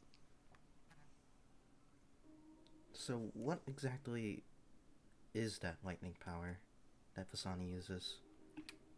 I've It's studied the Jedi for a long time, and I've never seen any record of any Jedi doing that. it's of the negative emotion that's what they call the dark side? Dark magic? So, that's the dark side of the Force. Yep. I always thought it was Since- just like a mindset, like bloodlust or something, but I didn't think it actually had like a manifestation. Obalak. Yes. I thought I heard my name called. What's up? Yeah. Make me a lore check. Another one. No. Dice rolling game. Oh, so Fuck you and your lures. Another So- one. you have heard of one incident that was odd. Let me guess, A certain- hers. A certain Jedi Master named Plo Koon. I'm gonna need to spell that one. Pretty phonetically spelled. It sounds like Ploku. Oh no, Plo Koon. Oh. Yeah, Wow, Coon. so this one incident, and Master Koon did actually get essentially the go-ahead from the council afterward. Plo Koon reported to the Jedi Council at some point in time or another that he had employed the use of lightning as well. However, he specifically stated that he felt no negative emotion, no anger, no hatred. He just did it. He used it to incapacitate a criminal who was, well, trying to take a hostage, which would have prevented him from using his lightsaber.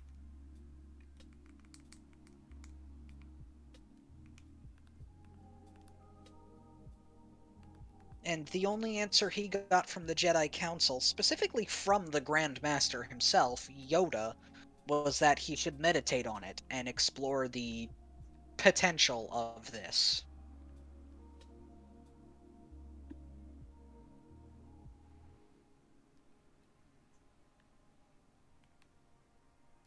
Your master had mentioned that the Force may not be so black and white as some Jedi might lead you to believe. Okay. You may communicate as much or as little of that as you wish. Of course. I'm gonna tell Sarn the whole thing Oh, okay. of the one incident that I heard about.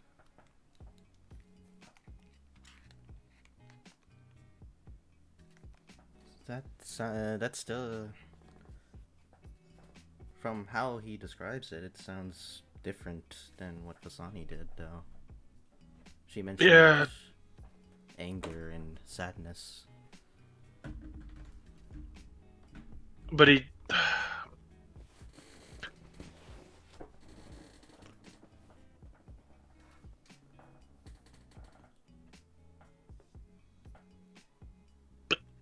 No, well, it depends on how you look at it. Out of character, having no feeling about it still is bad feeling to me.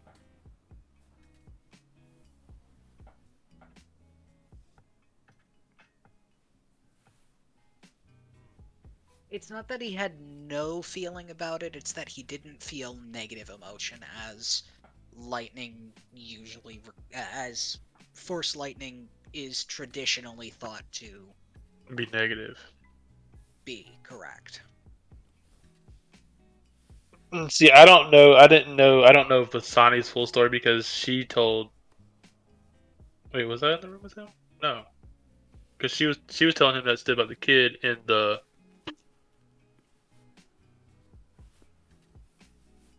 Damn, I'm too damn tired to think. Fuck. She told that story to You, everybody, I'm sure. Right? Okay. yeah, you had asked her about it with everyone in the room, and she was fairly candid about it. Okay. There's different stories on the Jedi Force. Some believe it's straight good or bad. Some believe, like my master was trying to teach me one time, that it's neither nor.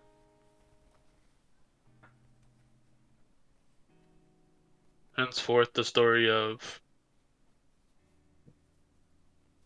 the other power, the other one, Master Clune.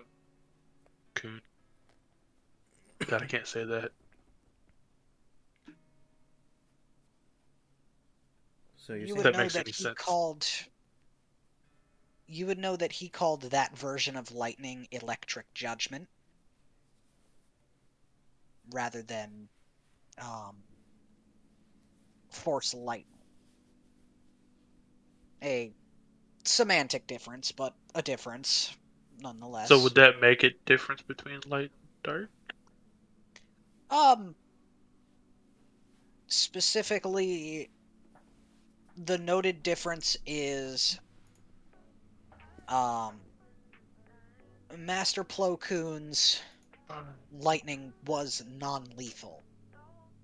Where hers was. Um, Well, hers you was have just. not seen her lightning actually kill anyone, just deal damage. Yeah, but the story is that she fucking obliterated somebody with hers. Yeah, once. But yeah, Okay.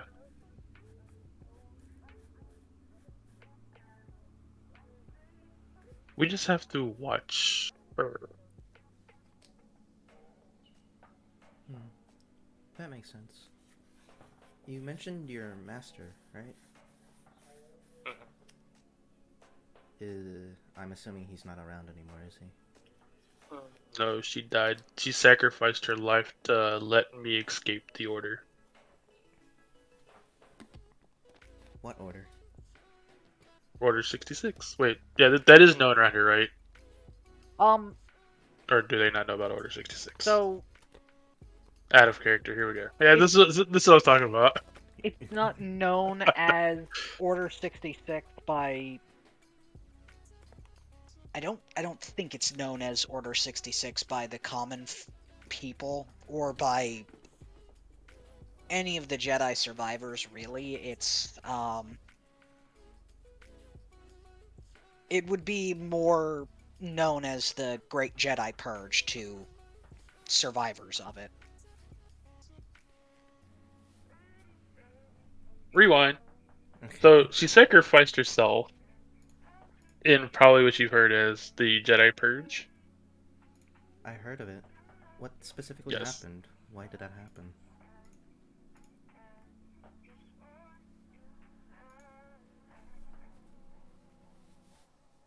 The Because- Jedi were branded as traitors.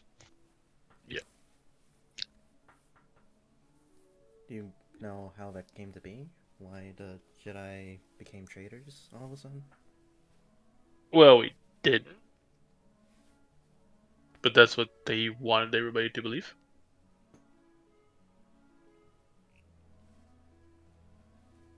I didn't know the Empire. Yeah.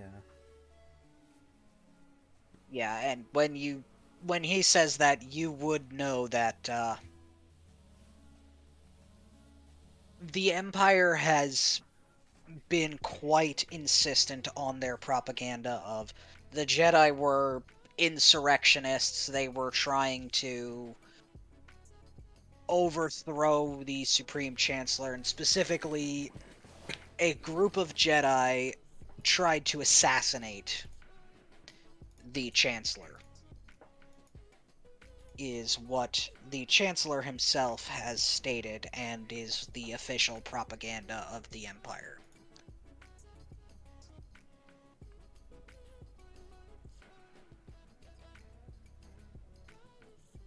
And the few of us that did survive the Purge stay on the low. That's why you probably have never seen me use any power yet. Yeah, that would make sense. Up. Um.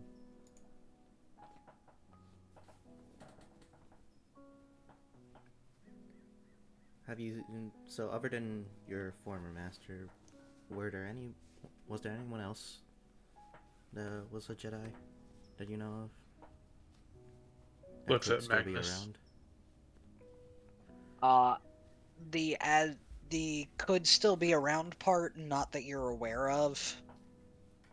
You know of quite a good collection of various Jedi Masters that were alive prior to the Purge. You So do as far know as you do know that there was a distinct lack of rumors of specifically Jedi Masters Obi-Wan Kenobi and the Grand Master Yoda as having been you noticed the lack of rumors that they had been killed. What?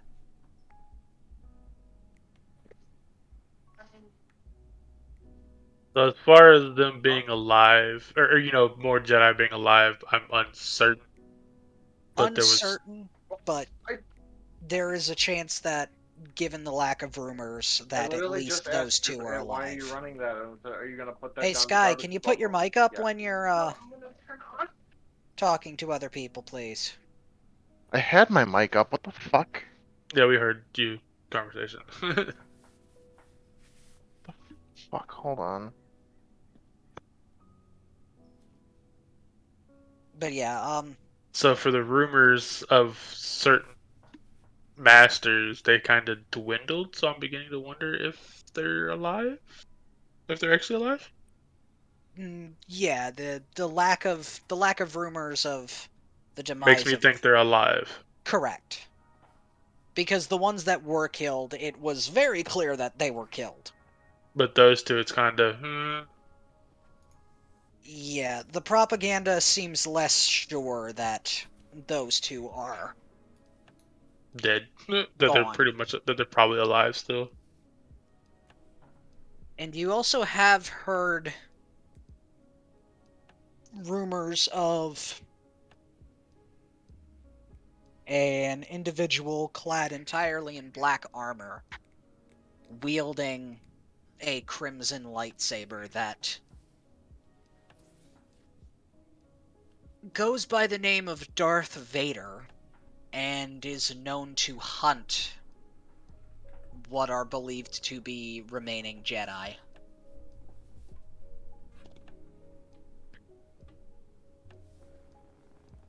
So as far as them, as I'm looking at Sharn, as far as others of us still being alive is uncertain.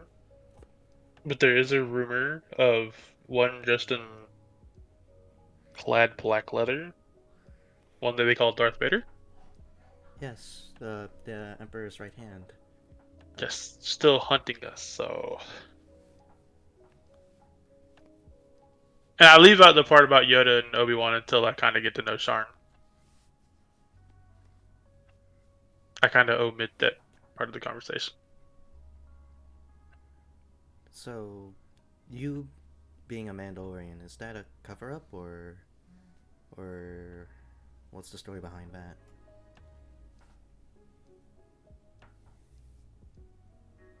Let's just say they.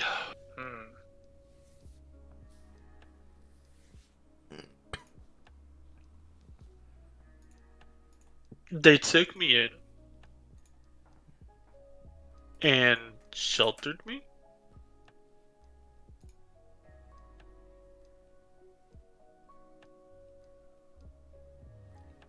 So you're When I was escaping. a former Jedi who's become Mandalorian after being taken in by Yes. the Mandalorians. Okay. Yes. Henceforth, why I don't look like a Mandalorian. Obviously, not wearing the suit and the helmet, all that fun living jazz. Yeah, I missed my chance to ask about your armor, why you didn't have any of it. Yeah. But they still considered me as a clan member.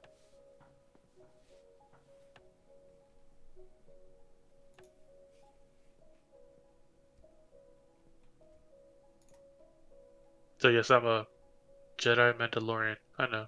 Odd mix, but You think you can teach me or guide me in the ways of the Force, maybe?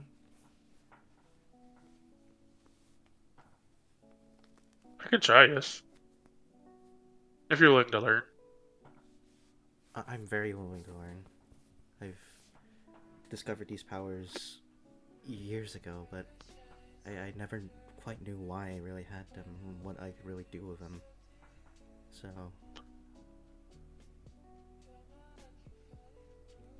Most don't until you channel your inner thoughts.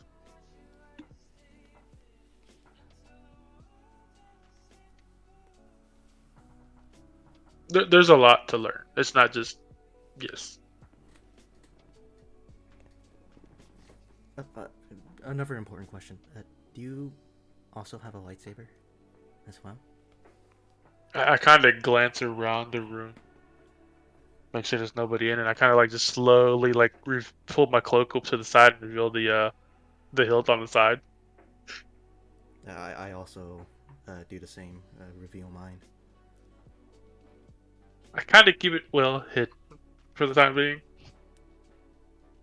for obvious reasons. Yeah, same.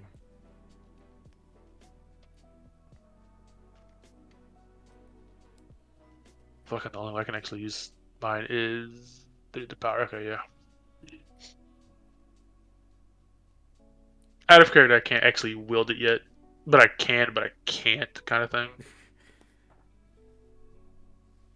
I have to go into one of my. You didn't take I did take it. you didn't take improved 2 weapon fighting at 4th. I think it's improved 2 weapon fighting, or I got Ideal of the Fighter. well, yeah, you still haven't filled out your level 4 yet. I don't think.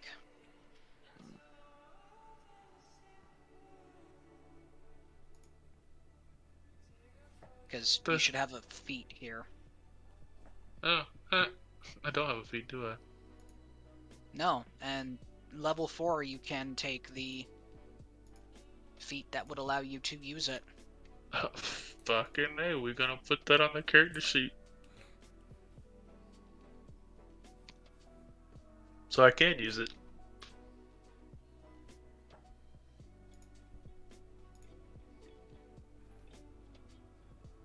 So I'm gonna like just pull it, pull it out and kind of like activate it and tell Sharon that it's a double saber.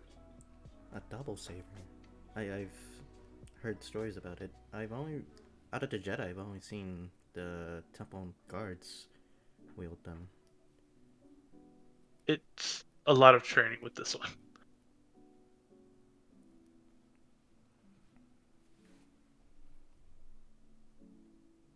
It was no easy feat for my master to train me on this one. She had her work cut out for her.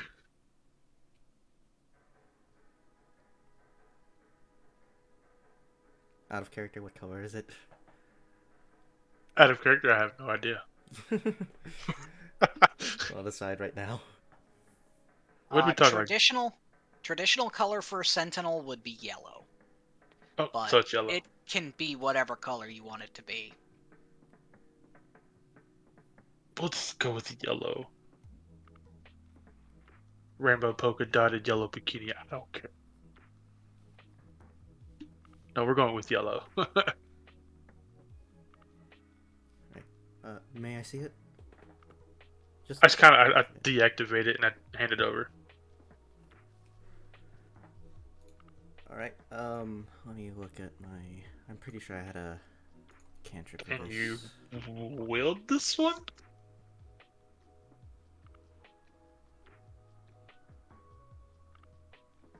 Hold on.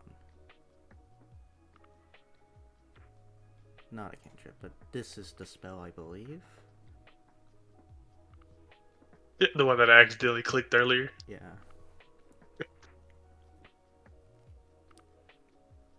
Yeah, just learn about it there. Yeah, so you would know, well, based on its appearance, you would know that it's a double saber. Mm-hmm. It is not, as of yet, modified or enhanced, but in theory it could be.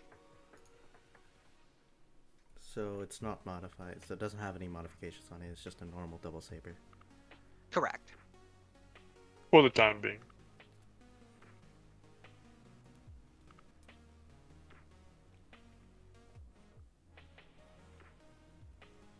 Okay. May I activate it and maybe try it out a little? I hand it over and Obelix gonna like step back a little bit. Understandable, yeah. That makes sense. Make sure you keep your hands in the middle. Please. And I don't have to worry about asking you if you're proficient. You're proficient in all martial light weapons. So Yeah. So I activate it and just twirl it around a little.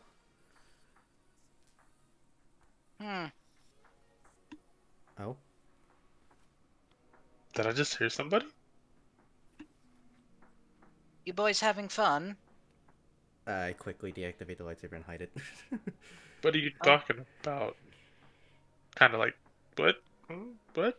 We were playing this thing. And he points at the table. Relax. I saw the lightsaber. Damn it. Don't worry. She reaches behind her and pulls out a hilt. One that looks to be somewhere between the length of your hilt, Sharn, and Obelax, but with only one emitter. I knew you were a Force user. I don't exactly hide it. Clearly. I mean, you've seen my lightning. Yep. And I kind of stepped towards Sharn to get the hilt back from Sharn. Yeah, I give it back to him. You notice her blade is also yellow. Sentinel? Guardians can have yellow blades as well. Yeah, I mean, blade color is only really important in the Jedi Order for showing what kind of Jedi you are. Blue denotes you as a Guardian, green denotes you as a Consular, and yellow denotes you as a Sentinel. There aren't many Sentinels, and as Sharn had pointed out, it's mostly Temple Guards that use the yellow saber, but Double there are saber. others. And the Sith have the Sith of, well, as far as last you heard of the Sith, they do have a tendency of using red blades.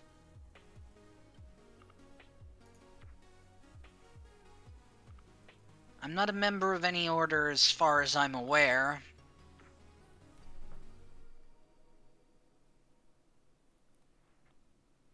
I happened upon this when,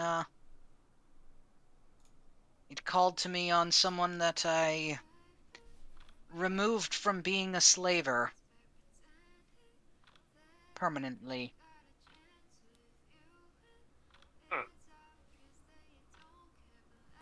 I don't think he knew what he had. Most non-Force users don't.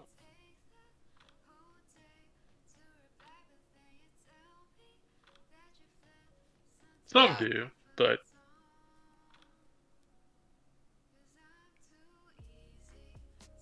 So what brought you out here? Did you hear our conversation, or?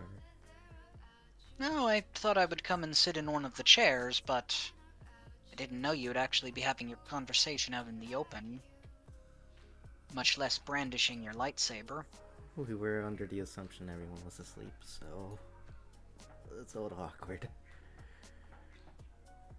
It's fair enough.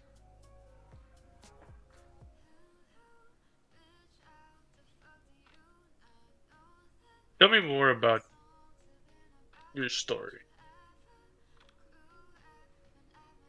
Well, there's not much to tell. I didn't purposefully discover these powers, it just kind of happened. And unless you know what you're looking for, you know, yeah, I can see that. And since then,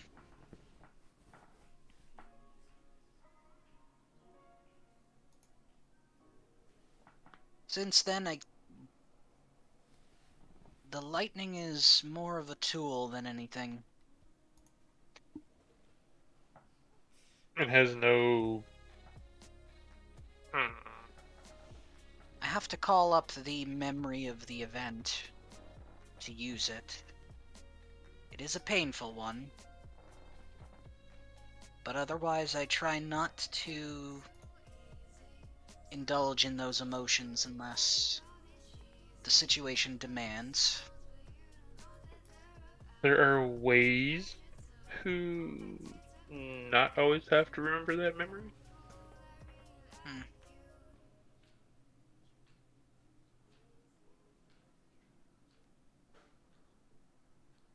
Have you To be ever able to still use your lightning.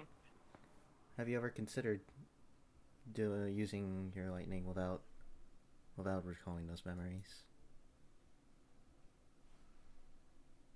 That there's a way There out must there. be there must be something I'm missing with that, if there is. Because believe me, I've tried. So in other words, I have two people to teach. Gotcha. Well, I've gotten quite proficient at using it the way I've been using it.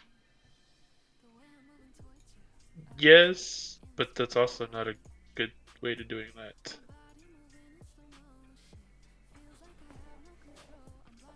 Because we can sometimes let our emotions take control, and depending on the emotion, can actually lead the bad way.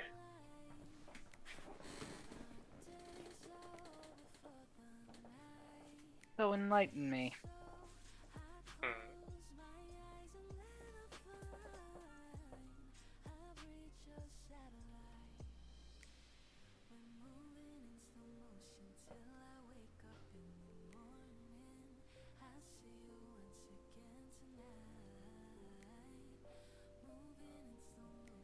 So there are ways that you can channel your lightning and channel your power without pulling up your negative emotion. That being said, We just have to channel your inner thoughts and your inner emotions, which will take time because I have to break your bad habits.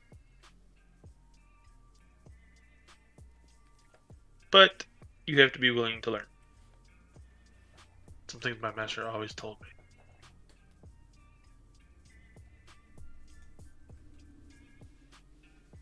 If you're not willing to learn, then you might as well be talking to the wall. well, I would like to develop this ability, if possible. It is possible.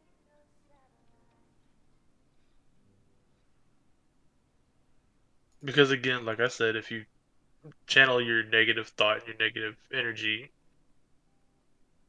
could probably obliterate somebody else.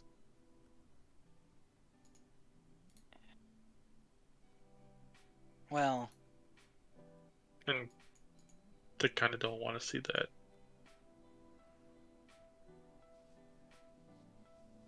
the thing about it is, I only use it on people that are posing a danger to innocent people. That's how it starts. And then your negative thoughts grows inside of you, and then you start getting doubt. And the negative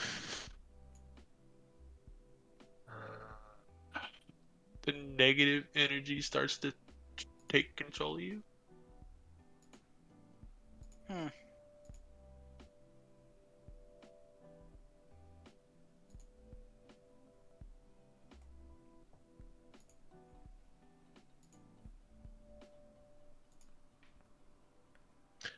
So for example, if you kept doing it over and over, the more you did it, the stronger you did it, the harder it would be to bring you back. Does that make sense? I think I understand what you mean. And potentially you could hurt innocent without meaning to hurt the innocent because you would lose control. Hmm.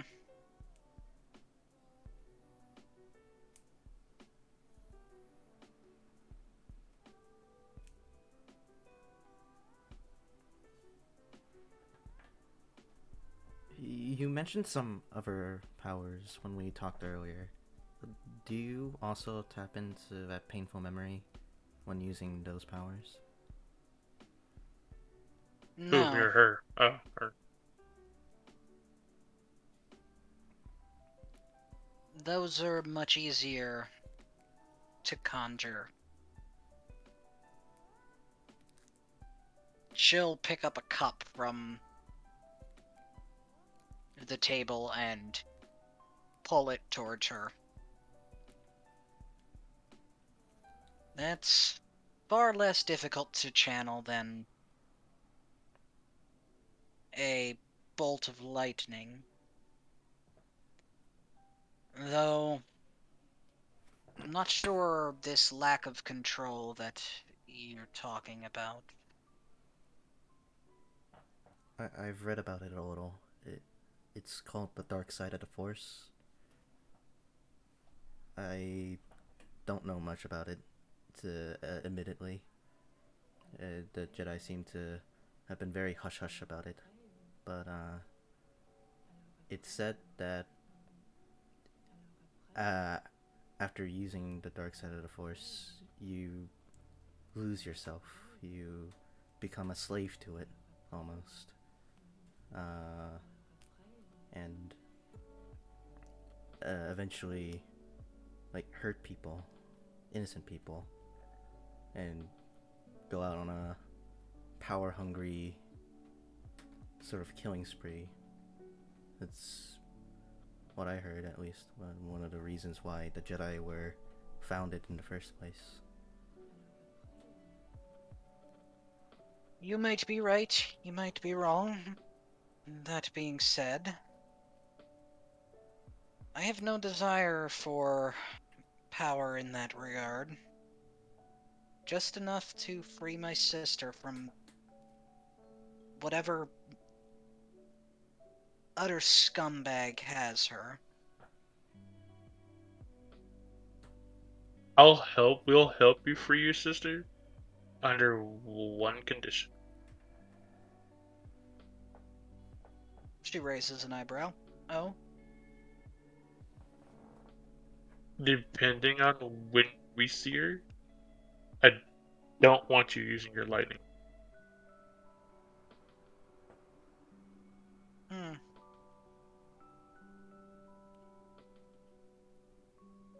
I Not admittedly until prefer my blade anyway. not until I can help you. At least. It's if you're willing to learn. As I said, I would like to develop this power and see if there is more to it. There is more to it. There's reasons. Then you can count me among the willing to learn. I just nod.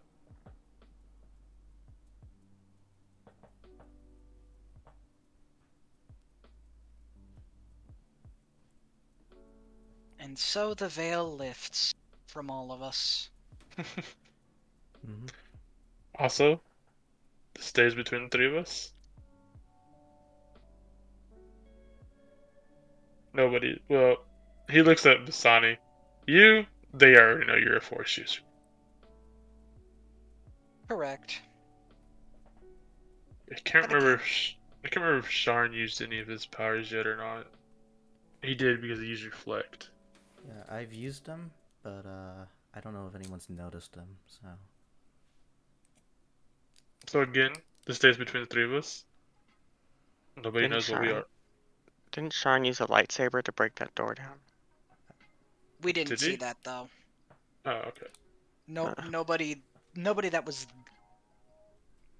The only people no, who saw none of that the. was the kid and the wife. So. Yeah, and they're not gonna say anything. They Obalak have is more pressing things on their mind. Obalak clearly has used no powers at all. Mm-hmm. We're gonna say it's by choice, even though it's purely by circumstance. Yes, exactly. We're gonna use that. Yeah. Someone would be able to be forgiven if they thought that Obalak was some sort of tactical individual. Because he's used a hell of a lot of ion blast. I could use Ion Blast like a bitch. I think that was like one of the only 3 things in my Force powers. Yeah, and you needed a ranged option, so that's basically all I used for the ranged option while you weren't here. Oh, you know about last week? Oh god. I was wondering why my HP was at like fucking 10. I was like, what the fuck happened while I was gone? You got You got stabbed. You got into a big fight. I do that. Like, fuck, I'm not here for a week and I'm about dead. Like, holy shit. Yeah. To give you some context, the Trandoshan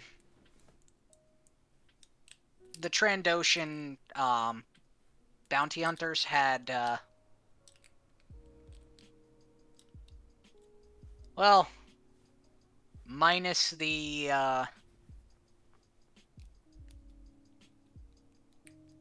Son of a bitch. Minus the hatred, it was that much. Yeah. Holy shit. yeah, they had the not Claymore sabers, but oh wait, I never changed Vibro. They had Vibro Claymores. Fuck. Well, have you seen my powers now? I took a quick glance. I didn't.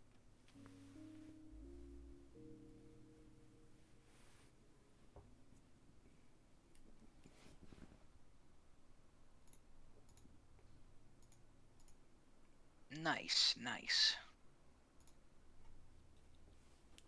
I did not even know that there was drawing life until I started playing video games. I'm not even kidding. Like, pew pew, brain Yeah. serotonin. Okay. I like it. Good, good. Good to see that you've got them in now.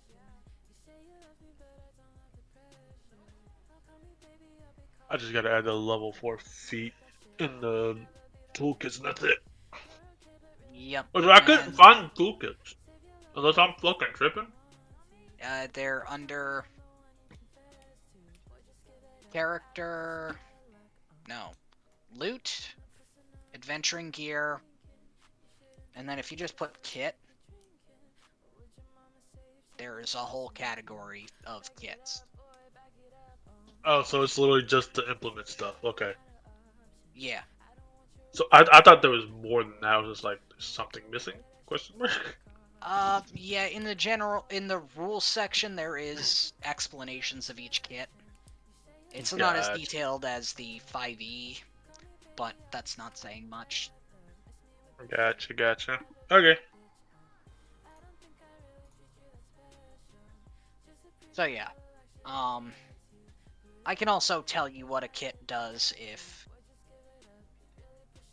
you see one that you think might be useful. Just know Yeah. that Slicer's kit is covered, I believe, twice over. I have a- Tinker's implements, I believe, are covered multiple times over, and yeah, there's a Black has couple a of. demolition. Oh, well, that's for making buildings go bye-bye.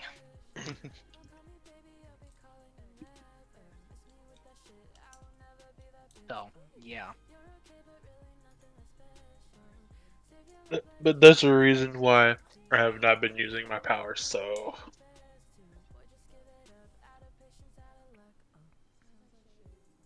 As he looks at Dasani and Sharn. Yeah, that makes sense.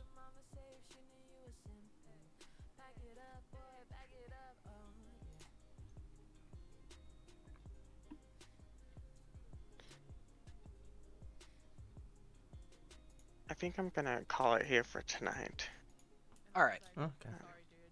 You gotta that's go. fine. There wasn't really much planned in the most formal of senses. Basically A lot- tonight was A lot of good RP more, got done. Yeah. yeah, basically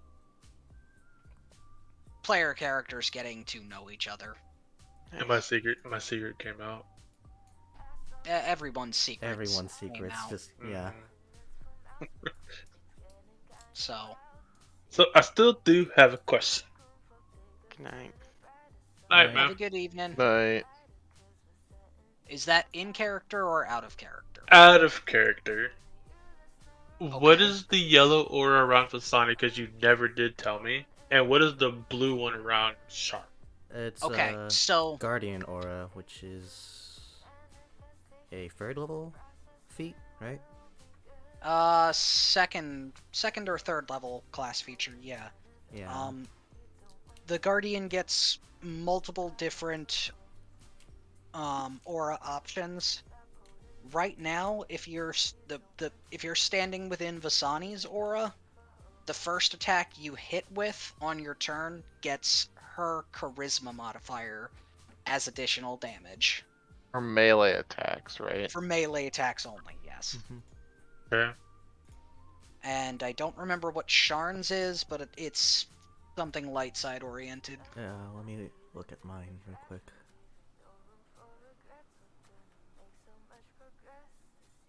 Like charisma bonus to saves or something. It Uh, would be wisdom for him. Oh. Let's see. Advantage on saving throws. Oh, Against yeah. force powers. Damn Yeah. paladins. Yeah, so Sharn and Vasani standing right next to each other is going to be extremely dangerous. Or standing within each other's auras is just going to be extremely dangerous. So what you're telling me is I need to get both of them together, together, and yeah. stand in the middle of Yep, the two of them. Yeah. precisely. If you have both auras, you'd basically be an unstoppable force and immovable object. Yeah, yep, that's basically the thing.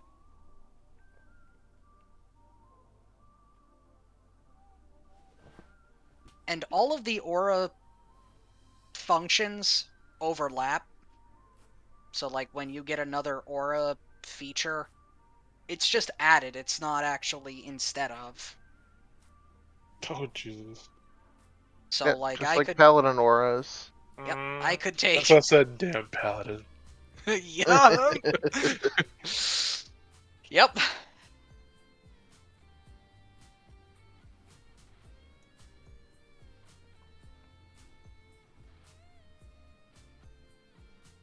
Well, I think since one of us has already called it for the evening and there was some good RP going around, I think we're gonna call it there for the night. Mm-hmm. That'll work. I'm And you sorry and I these will. sessions seem to be shorter, but It's no in- big in- deal. That's fine. in my defense, two of you were late. Yeah. I was here-ish. I mean, yeah. Like, I was late finishing up food that I didn't even fucking eat. Oh, that's unfortunate. Dude, that sounds Um, like me. Like I made something for lunch today cause I come home for lunch from work, Yeah. and I had microwaved it and put it on the table, and I kicked back in my chair and I passed out. And I woke up like 10 minutes before I'm supposed to be back at work. I was like, oh fuck. No, it wasn't even like an oh fuck I didn't eat my food. It's this isn't great. One of the few things from HelloFresh I've just not enjoyed. I love French. I mean, I typically like the meals. Like all the other ones, I have pretty enjoyed. Like they're good. And I what thought meal that I was would it? like. It was ramen. Oh, Their ramen was just not very good. Wasn't very ramen. I don't know. They're like the noodles are like only okay. The broth was really salty. Oh, And like I didn't even add salt to it. It was just like what was in the fucking stuff. the actual broth is already. Yeah, like they give you like these packages of like stock concentrate that like makes it for you. That will do it. Yeah. Yeah. Stock concentrate. Yep. Yeah, but I mean that's how they do like a lot of other stuff for like their meals.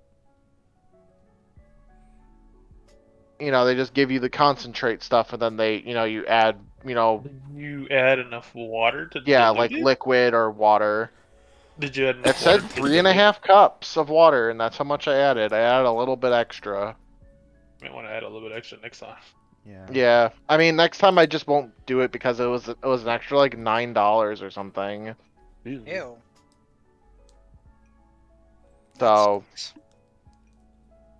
And you're saying this is like the first bad one that you've had. yeah, and like I'm sure that the individual stuff was fine because it was like the like chicken good. They gave me sesame oil to cook with, and I just use even more because I just keep sesame oil in the house because it's awesome.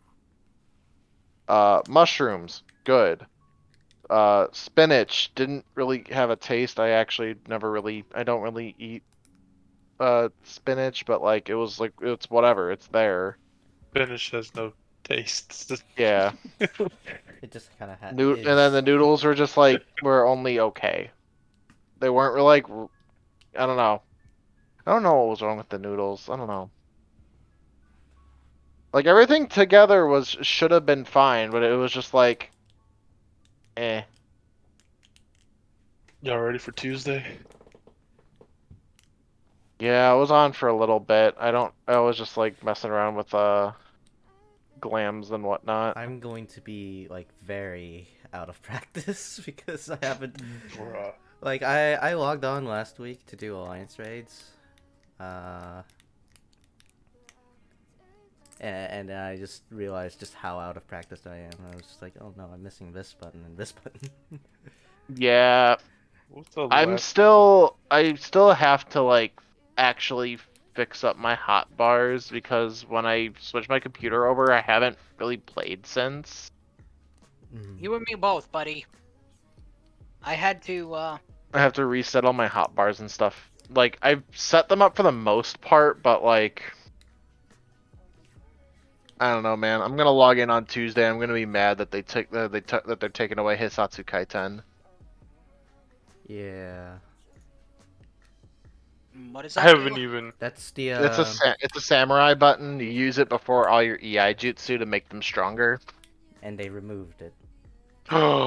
What? Because button bloat, but they have like Yeah. 100 other fucking buttons that they can fix up to reduce button bloat. Oh my Why not God. just make the combos?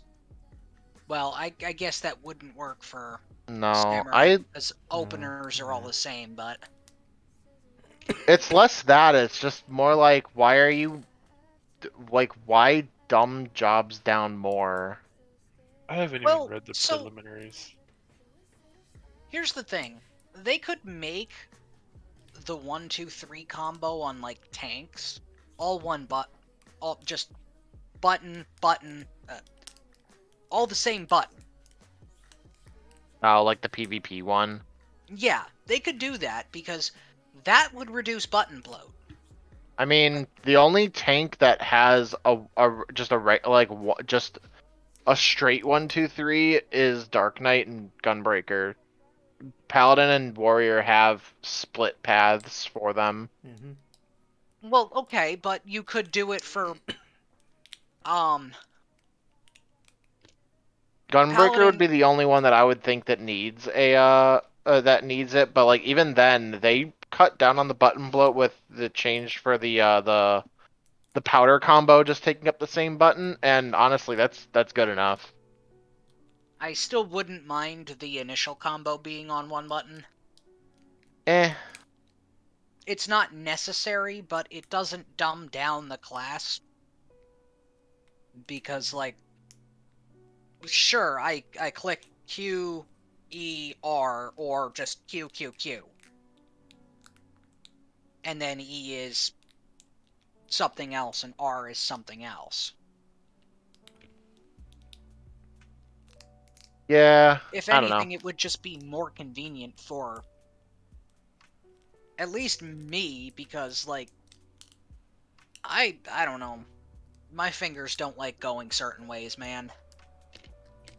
I mean, that's one thing, but it's more like, so Kaiten specifically also helped you in not overcapping your gauge, because otherwise because you have two things to spend it on. You have Kaiten, which is your next GCD gets buffed, or you have I don't even know what the other button's called. Oh, It's I just I know what you mean. yeah. Mhm. But like now it's only used on the off global, just like boop. But now it's just like I don't know. They made like this big thing about giving all of the jobs a gauge, and in Stormblood, but now 2 expansions later, the gauges for the most part literally do one thing, and if you didn't have that one thing, the job would not feel like it would not impact the job at all, Yeah. which No, I get really is that entirely. annoying. And like the devs clearly aren't really caring about having a complex rotation because as recently as like February, Yoshida-san was like, if you want hard content, do Ultimate. I'm not making your like don't like I'm not making your jobs harder to play. It's just like, well, that's sad though. Like that's a If you thing do, between like if you like don't it's want a to do ultimate or savage raids, then what else is it's there a to skill really do? expression. Yeah. It's a skill expression thing. I want to feel like I want to feel good that I know how to play my class. Yeah, exactly. And like, sure, I play fucking monkey brain classes, warrior and samurai and dancer, but like that's what I like to do. And I know my class better than an average person because I've been playing it for so goddamn long. So, here's the thing. I will state this clearly. My position on it is not simplify it. My position is let me organize my hotbars better, damn it. I think there are ways to do it. It's just I Yeah, don't know what you want from it, and I don't know how to tell you to go find it. it's One of the big it's just things, because of how many buttons there are. funnily enough, is actually that the game is designed for controllers in mind. Um, and controllers will have a grand total of 16 buttons on each hotbar, no matter what, that they can access at any given time. So that's the maximum amount of buttons that they want to be relevant, essentially, in your normal rotation. Yeah, but they have the thing that you can swap to like not like swap your entire hotbar over, but like the quick button thing, Yeah, quick switch and whatnot. Yeah, But like, they should also be keeping those in mind too, because that's at least another half of a hotbar. yeah, and that's typically reserved for tanks, for instance, that would be reserved for tank cooldowns. For DPS, it would be reserved for like buffs and whatnot. That's kind of the philosophy that they've been going with. Make that stuff fun then. I don't know, because it's a lot of it's just like static. It's just like samurai is just like a melee DPS, but it has a katana as opposed to a monk who just has fists. Like I don't want a little flavor. I want this to be. If I'm playing a samurai, I want to feel like I'm playing a samurai, not just like I'm playing a different class, but with a different weapon. Yeah. And that's Well, how tanks have been feeling for years, which I've just gotten over because, like, whatever. People apparently don't know how to fucking tank, which is so fucking wild to me. it piss the enemy off more than your allies do. And That's they've how made you it tank. literally impossible for you to lose aggro now. The only way you lose aggro is if you, like, turn off your Tank tank stance off. stance and you stop hitting buttons Yeah. and you fall off a cliff and die in real life. Even then, it would probably take them. It would take the DPS a little bit to get there.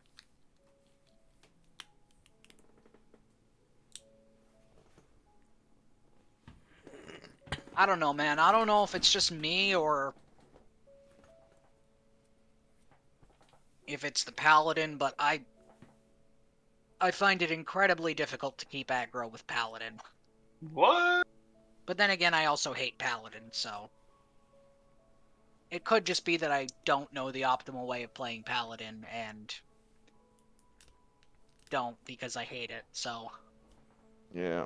I hope Depends that on- they I hope they show off what more of like I do want to see what they do for dark if they are gonna do more stuff for Dark Knight.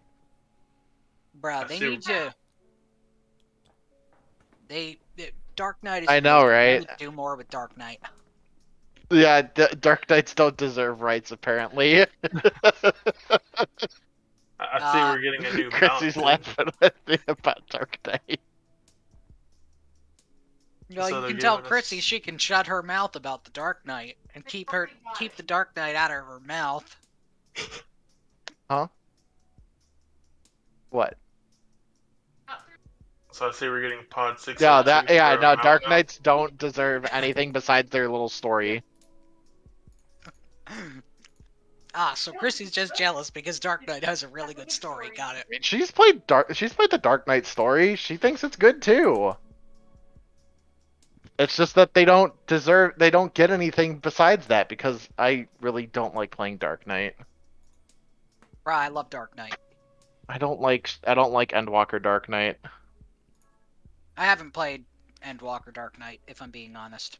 Yeah. Well, it's Shadowbringer Dark Knight, but like not fun. Oh, Yeah, it literally is that, yeah. I liked Shadowbringer Dark Knight because it was fine. And then, they made fucking Carbon Spit and Abyssal Drain the same button. And yeah, no, you can only pick one. what? Yeah. Do you want a little exactly. extra damage you want a little extra damage for one guy to get some mana back, or do you want a okay heal on like a 2-minute cooldown AoE? One or the other, you can't choose both. You can't pick both. I don't get why they're the same button. They're two very different things, and they're the same button. And I always, whenever I start my rotation and stuff with it, I always weaved in Abyssal Drain first and then Carbon Spit. So, fucking catch me with a giant fucking in a clown getup when I, when you're hit in Abyssal Drain and single target, and now I'm just like, oh yeah. wait, I forgot. And Yeah, as same. cool and thematic as the Shadowbringer ability is, it feels really tacked on and dumb. The They're level Spooky 90 Ghost- skill. No, they're level 90 skill. Oh, you said Shadowbringer. Yeah, that's what it's called. Yep. Oh! The skill is called To Shadowbringer. be fair, that was a pre-established Dark Knight skill before Shadowbringers was released. So. Yeah, to be fair though, the In only previous other Final games, Fantasy, yeah. In previous games. the only yeah. other Final Fantasy game that I've played didn't have a job system, so Well, that's your first mistake. yeah, I agree. Playing Final Fantasy 15 was my first mistake. I want to go back through 15. I didn't finish it. I was not impressed, personally speaking. Yeah, they added a lot more content. Because I bought it on release and played like 40 something hours. I'm like, this is a fun game. And then I got bored and stopped playing it. But now they have a bunch of other stuff in there, but then they kind of stopped making content for it because the lead designer just like left because he hated the way he was getting treated, and Square just said, okay, I guess we're not making content for Final Fantasy 15 anymore. And they pulled the plug. Yep. Which was going to fix up a lot of problems and also let us play as Beskar Aranea. And then they pulled the plug. No, they pulled the plug and then wrote a book. Yeah, we were supposed to get 3 more DLC episodes with Noctis, or I think specifically in the order it was Aranea, Lunafreya, and Noctis. Mm-hmm. Who's Aranea? The cool dragoon lady. She appears like halfway through the game, thereabouts, and is barely relevant before or after. So Oh, You're cool though. yeah, she was that really explains cool. why I just don't remember her. My entire thought on that game was it stopped just as it was getting good, like really good, and then I was just left disappointed, but also wanting more. Yep. Yeah. Honestly, if you want to play a really good game that has a job system, Final Fantasy V came out on Steam. That's a really good one with like the best job system of a traditional game. Yep. If you want something a little more modern with a job system, Would 5... So I've got some Play Store credit. Would 5 do well on a touchscreen? yeah, they have. Yeah, I think Yeah, they they have a released the new mobile ones version. on the touchscreen too, Yeah. Yeah. on mobile as well. I've never 'Cause- played any of the mobile ports, but they're all. From what I heard, they're all right. They're okay. So They're direct ports of handhelds. Yeah, So, like, they are if it's okay. released on... Some people don't like the way that the sprites look, but I think they're fine. Well, so then if they don't like the way the sprites look, they just they didn't... released the same version that's on Steam on the Yeah. App Store. The actually, Pixel so- remaster. The Pixel remasters. Yeah, those so- are good. Okay. Yeah, and oh, cool. Yeah, so this is the Pixel remaster, and I'm pretty sure I've got enough for it. Yeah, so if you like for as far as Oh, I got like plenty for it. yeah, as far as an actual like job system game goes, that's a really good one. If you're looking for something a little more modern, the 10.2 remaster has 10.2, which as people want to give it shit as it being a Barbie dress up game, it's literally a fast paced job system game. It's so cool. I love the dress fear system so much. It's really cool, and it gives Yuna and Riku some more character development, which is always good because they were some of the best characters in 10. Yeah. I mean, Yuna literally being the main character, but you know. Be forewarned, it's one of the hardest JRPGs you probably play if you play 10-2. Yeah, 10.2 is a bit rough. Yeah. I want to go through it again though. It's really fucking fun. Yeah, same. Well, I've got Final Fantasy V downloading on my tablet. Cool. Neat. Yeah, that one is very. You can turn any of your characters into any of the jobs that you want to, and it's very freeform. Nice. The story is a little just like it's good. It's serviceable. It's not silly. like It's a silly it's story, very silly game. Fine. yeah, which is fine. You get to meet Gilgamesh. It's his. That's the first game he shows up. It's out of world, out of universe. His first appearance in universe. Christ only knows. It's like the middle of his journey or something like that. Yeah.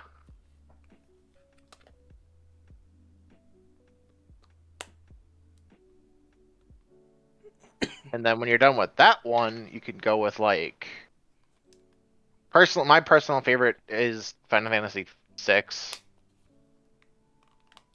Doesn't Is have a that job system, but it has a. But yeah, this doesn't have a job system, but the characters are like assigned jobs. Oh, okay. Yeah. Yeah, And then you so can choose who's in your party. yeah. Like for a while, it's just like you get there's a huge cast in the game, so it's just like something like for a while it's just like you get like these 3 or 4 characters, and you go from there. yeah, basically. So you got like a rune knight, you got your rogue, you got your machinist, you got your monk, you got a ninja, samurai. You have whatever the fuck Gao is. You said 6? You even have a blue mage as 6. well. Yep, you get Blue Mage. You get a Pictomancer, which is got. I don't know how to describe Pictomancer honestly. But what's cool about that one is that you basically equip the characters with summons and stuff, and you give them magic and stuff that way. So it's just like there's still a really big deal of customization too with them. So it's just like, oh well, I want Sabin to like have Ifrit equipped to get more strength gains as he levels up, and then he gets some fire magic. Or oh, I need Terra to get more heal. I'm gonna have Terra be like my dedicated healer character, so I'm gonna give her like Unicorn and Phoenix and all this other stuff. Yep, yep, yep. Lots On of that fun. note, There's lots of fun characters in that one. I think I'm gonna go ahead and call it a night. All right, Alright. catch you later, Good Raj. night, Raj. Have a Yeah, good evening. Um, 4 is another good one if you don't mind them being assigned jobs. They have a bit more of the like the standard class selection, since 6 doesn't actually have like a dedicated black or white mage. Yeah, whereas 4 does, as well as a Yeah, dedicated 4 summoner, has a paladin, dragoon, Dragoon. There's a monk. warrior, monk, ninja. Yeah, yes. Yeah, there's a ninja. The prince is a ninja. Yeah. You know what? Edge is, I think Edge is his name, right? Yeah, I'm pretty sure.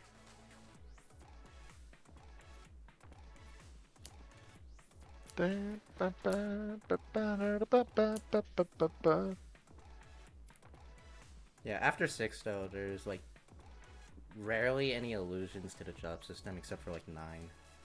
Really.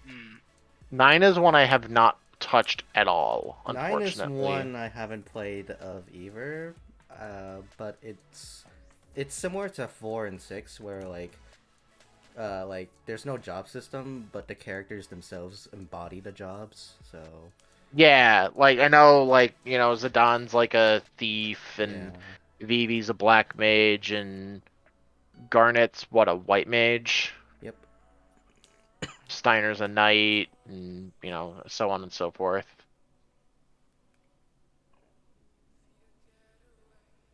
Yeah, 7 and 8, they're good games as well, but they don't really have like a proper job system type of deal because the characters are just a lot more customizable in those games. Yeah. They're basically blank slates in those games. that Yeah, you I, just I draft do them know for. that about 7. Yeah. It's also a big thing I like about 10 too. 10, comma TOO. Yeah, I figured that's what you meant. Yeah, so if you play the regular version, then all the characters on there, all the characters are basically on a big grid, and you basically can just, you don't get like traditional like levels, you just get like these points to spend on the grid.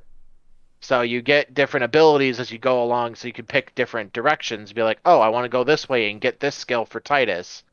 Yep. And then you're going along there, and then all of a sudden, like, oh, hey, I broke over into Yuna's territory. That's kind of weird. I'm gonna go this other way. Or you want to double down on that and go like, hey, I kind of want Yep. Titus to be like healer paladin type of deal. So boom. Yeah. Or you can play with the international version, which is what the remaster does. They give you the option to play either one, and they literally just say, okay, here's the whole grid. Pick where you want this guy to start. Exactly. Oh, So you can get some like real cheesy crap early on. Like Titus notoriously can get haste really fast, which, it's haste. It does exactly what you think it does. And then there's also you can another get it ability really fast, huh? yeah, and then there's another ability that he can get called Quick Hit, which just the turn priority in that game's a little different. It's basically like if he gets haste and he just starts quick hitting, he basically just gets like a whole bunch of free turns in a row for like doing nothing. Mm-hmm. Well, that's Yeah. Yeah, it's, no, Titus is pretty good. yeah, it's pretty neat. Yeah. that sounds like a great way to cheese the hell out of things. Oh yeah, that's pretty good. Or you can just do funny stuff like, oh hey, Lulu, the black mage, I'm gonna make her into a fucking warrior Yeah, and give her all of like Orin's skills so that she's breaking everybody and just whooping ass. Interesting. Let's see. 3 is another one that has a job system. It's okay. it's a lot more basic than 5. Yeah, 3 is very basic. It's probably a lot easier to get a grasp of, but I'm not It's worried about also- easy. yeah, it's also a Yeah. lot simpler as well. It's also another it'd also be a less complicated retelling of the Crystal Tower story because that's what that is. In I essence, mean- yeah. So, I'm not worried about complexity because the reason I stopped playing Pokemon on because it my was too Switch simple? was, yeah, it felt way too simple right out of the gate, and I'm like, I'm not enjoying this because I can just. I never stopped using the starter because the starter just plowed through everything, and I'm talking for every Pokemon game I've played. Yeah. It Mhm. seems like the starter is so powerful for so long that it ignores the negative drawbacks of type advantage fairly reliably. Because, like, I had a. In XD Gale of Darkness, I had to nerf myself by using other Pokemon because I had a Jolteon. And that Jolteon I used so much that it was wiping the floor with everything. To the point of, between going to the Pokemon Center, I would be out of PP for every move with that Jolteon. Jeez. It was ridiculous. It was absolutely stupid. And XD, your starter is Eevee. You don't get a choice. It's just how do you want that Eevee to evolve, and it can be Flareon, Vaporeon, Jolteon, Umbreon, or Espeon. Because Leafeon... Leafeon and Um, Glaceon didn't exist until Gen 4, so... Correct. Yeah. And Sylveon definitely didn't exist. But is easily one of the best ones.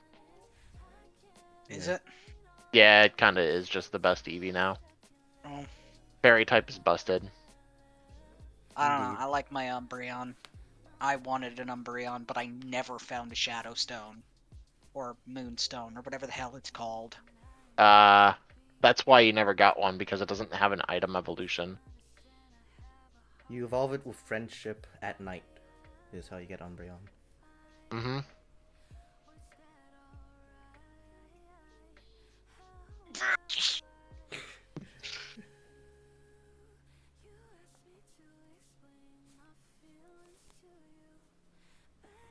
I'm not sure how you get it in XD Gale of Darkness, though, because I'm not sure Actually, there that's was a good point. friendship in XD Gale of Darkness. I know you can, I just don't know how. Oh yeah, no, during the course of the game, you'll find a shop that will sell you evolution items to evolve your Eevee easily, and you can only get it once. So you get Moon Dust in that game. Huh. Interesting. Yeah, I never saw Moondust. Huh.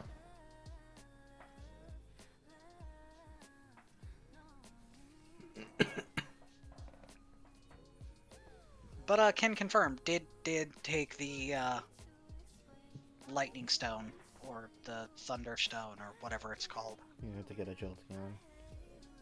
Honestly, out of those options, Jolteon probably was best anyways. So Yeah. I mean, Umbreon basic like it's really funny that cuz Umbreon is like an actual is a tank, which a lot of people don't seem to get. Yeah. Which it's understandable because like nobody like goes and looks through their actual stats and sees that Umbreon is like just takes no damage. Umbreon just takes no damage. Got it. I mean, that would have been.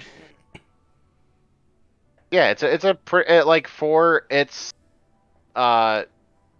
stat bracket, it's a very good tank. Hmm. And then you just give it like stuff like Wish or Leftovers, and then you give it like Toxic and Snarl to make things so that you just basically whittle them down with Toxic, and Snarl makes them even weaker. Fair enough. Yeah, I mean, I definitely see that there is a way to play Pokemon optimally, and it can be complex. It's Yeah. just, You don't I have like to do any of that. I like competitive. It makes it a little more interesting. see, that's my problem. I don't like PvP. I get that that's where the complexity lies, but... That or challenge runs. Yeah. Fair enough. Yeah, there's a YouTuber I watch who does challenge runs. He used to do them every week, but now he's just doing them every other week, and it lets him make more interesting ones than just like, can I beat Pokemon Red with one Bellsprout? With one Bellsprout. There are You- surprising things that you can do with a lot of the weak Pokemon in those games. I was about to say, I think it's probably possible. It's dumb, but it's It's probably possible. Yeah. realistically, you can do the challenges with almost every Pokemon. Like you can beat them like the main as far as the main game goes, as long as they have like As long as okay. you're smart and as long as you're smart. If you and... have okay type coverage or just a really strong neutral move, you should be able to do the game just fine. Like one of the weakest Pokemon ever is Sunkern, and the guy I'm talking about was able to beat Red with just Sunkern. Yeah. So That it's tracks. possible. Fair. Alright, guys, I am gonna get going for the night. I need to be Okay. up for work tomorrow. All right. Alright. Oh, Hey. I'm also probably just gonna head out as well. I'll catch you later. I hope you had fun. I know Yeah. it wasn't the most action-packed session, but That's okay. Roleplay. That's nice. Yeah. have a good evening, both of you. Catch Yep. you later. See you guys. Bye.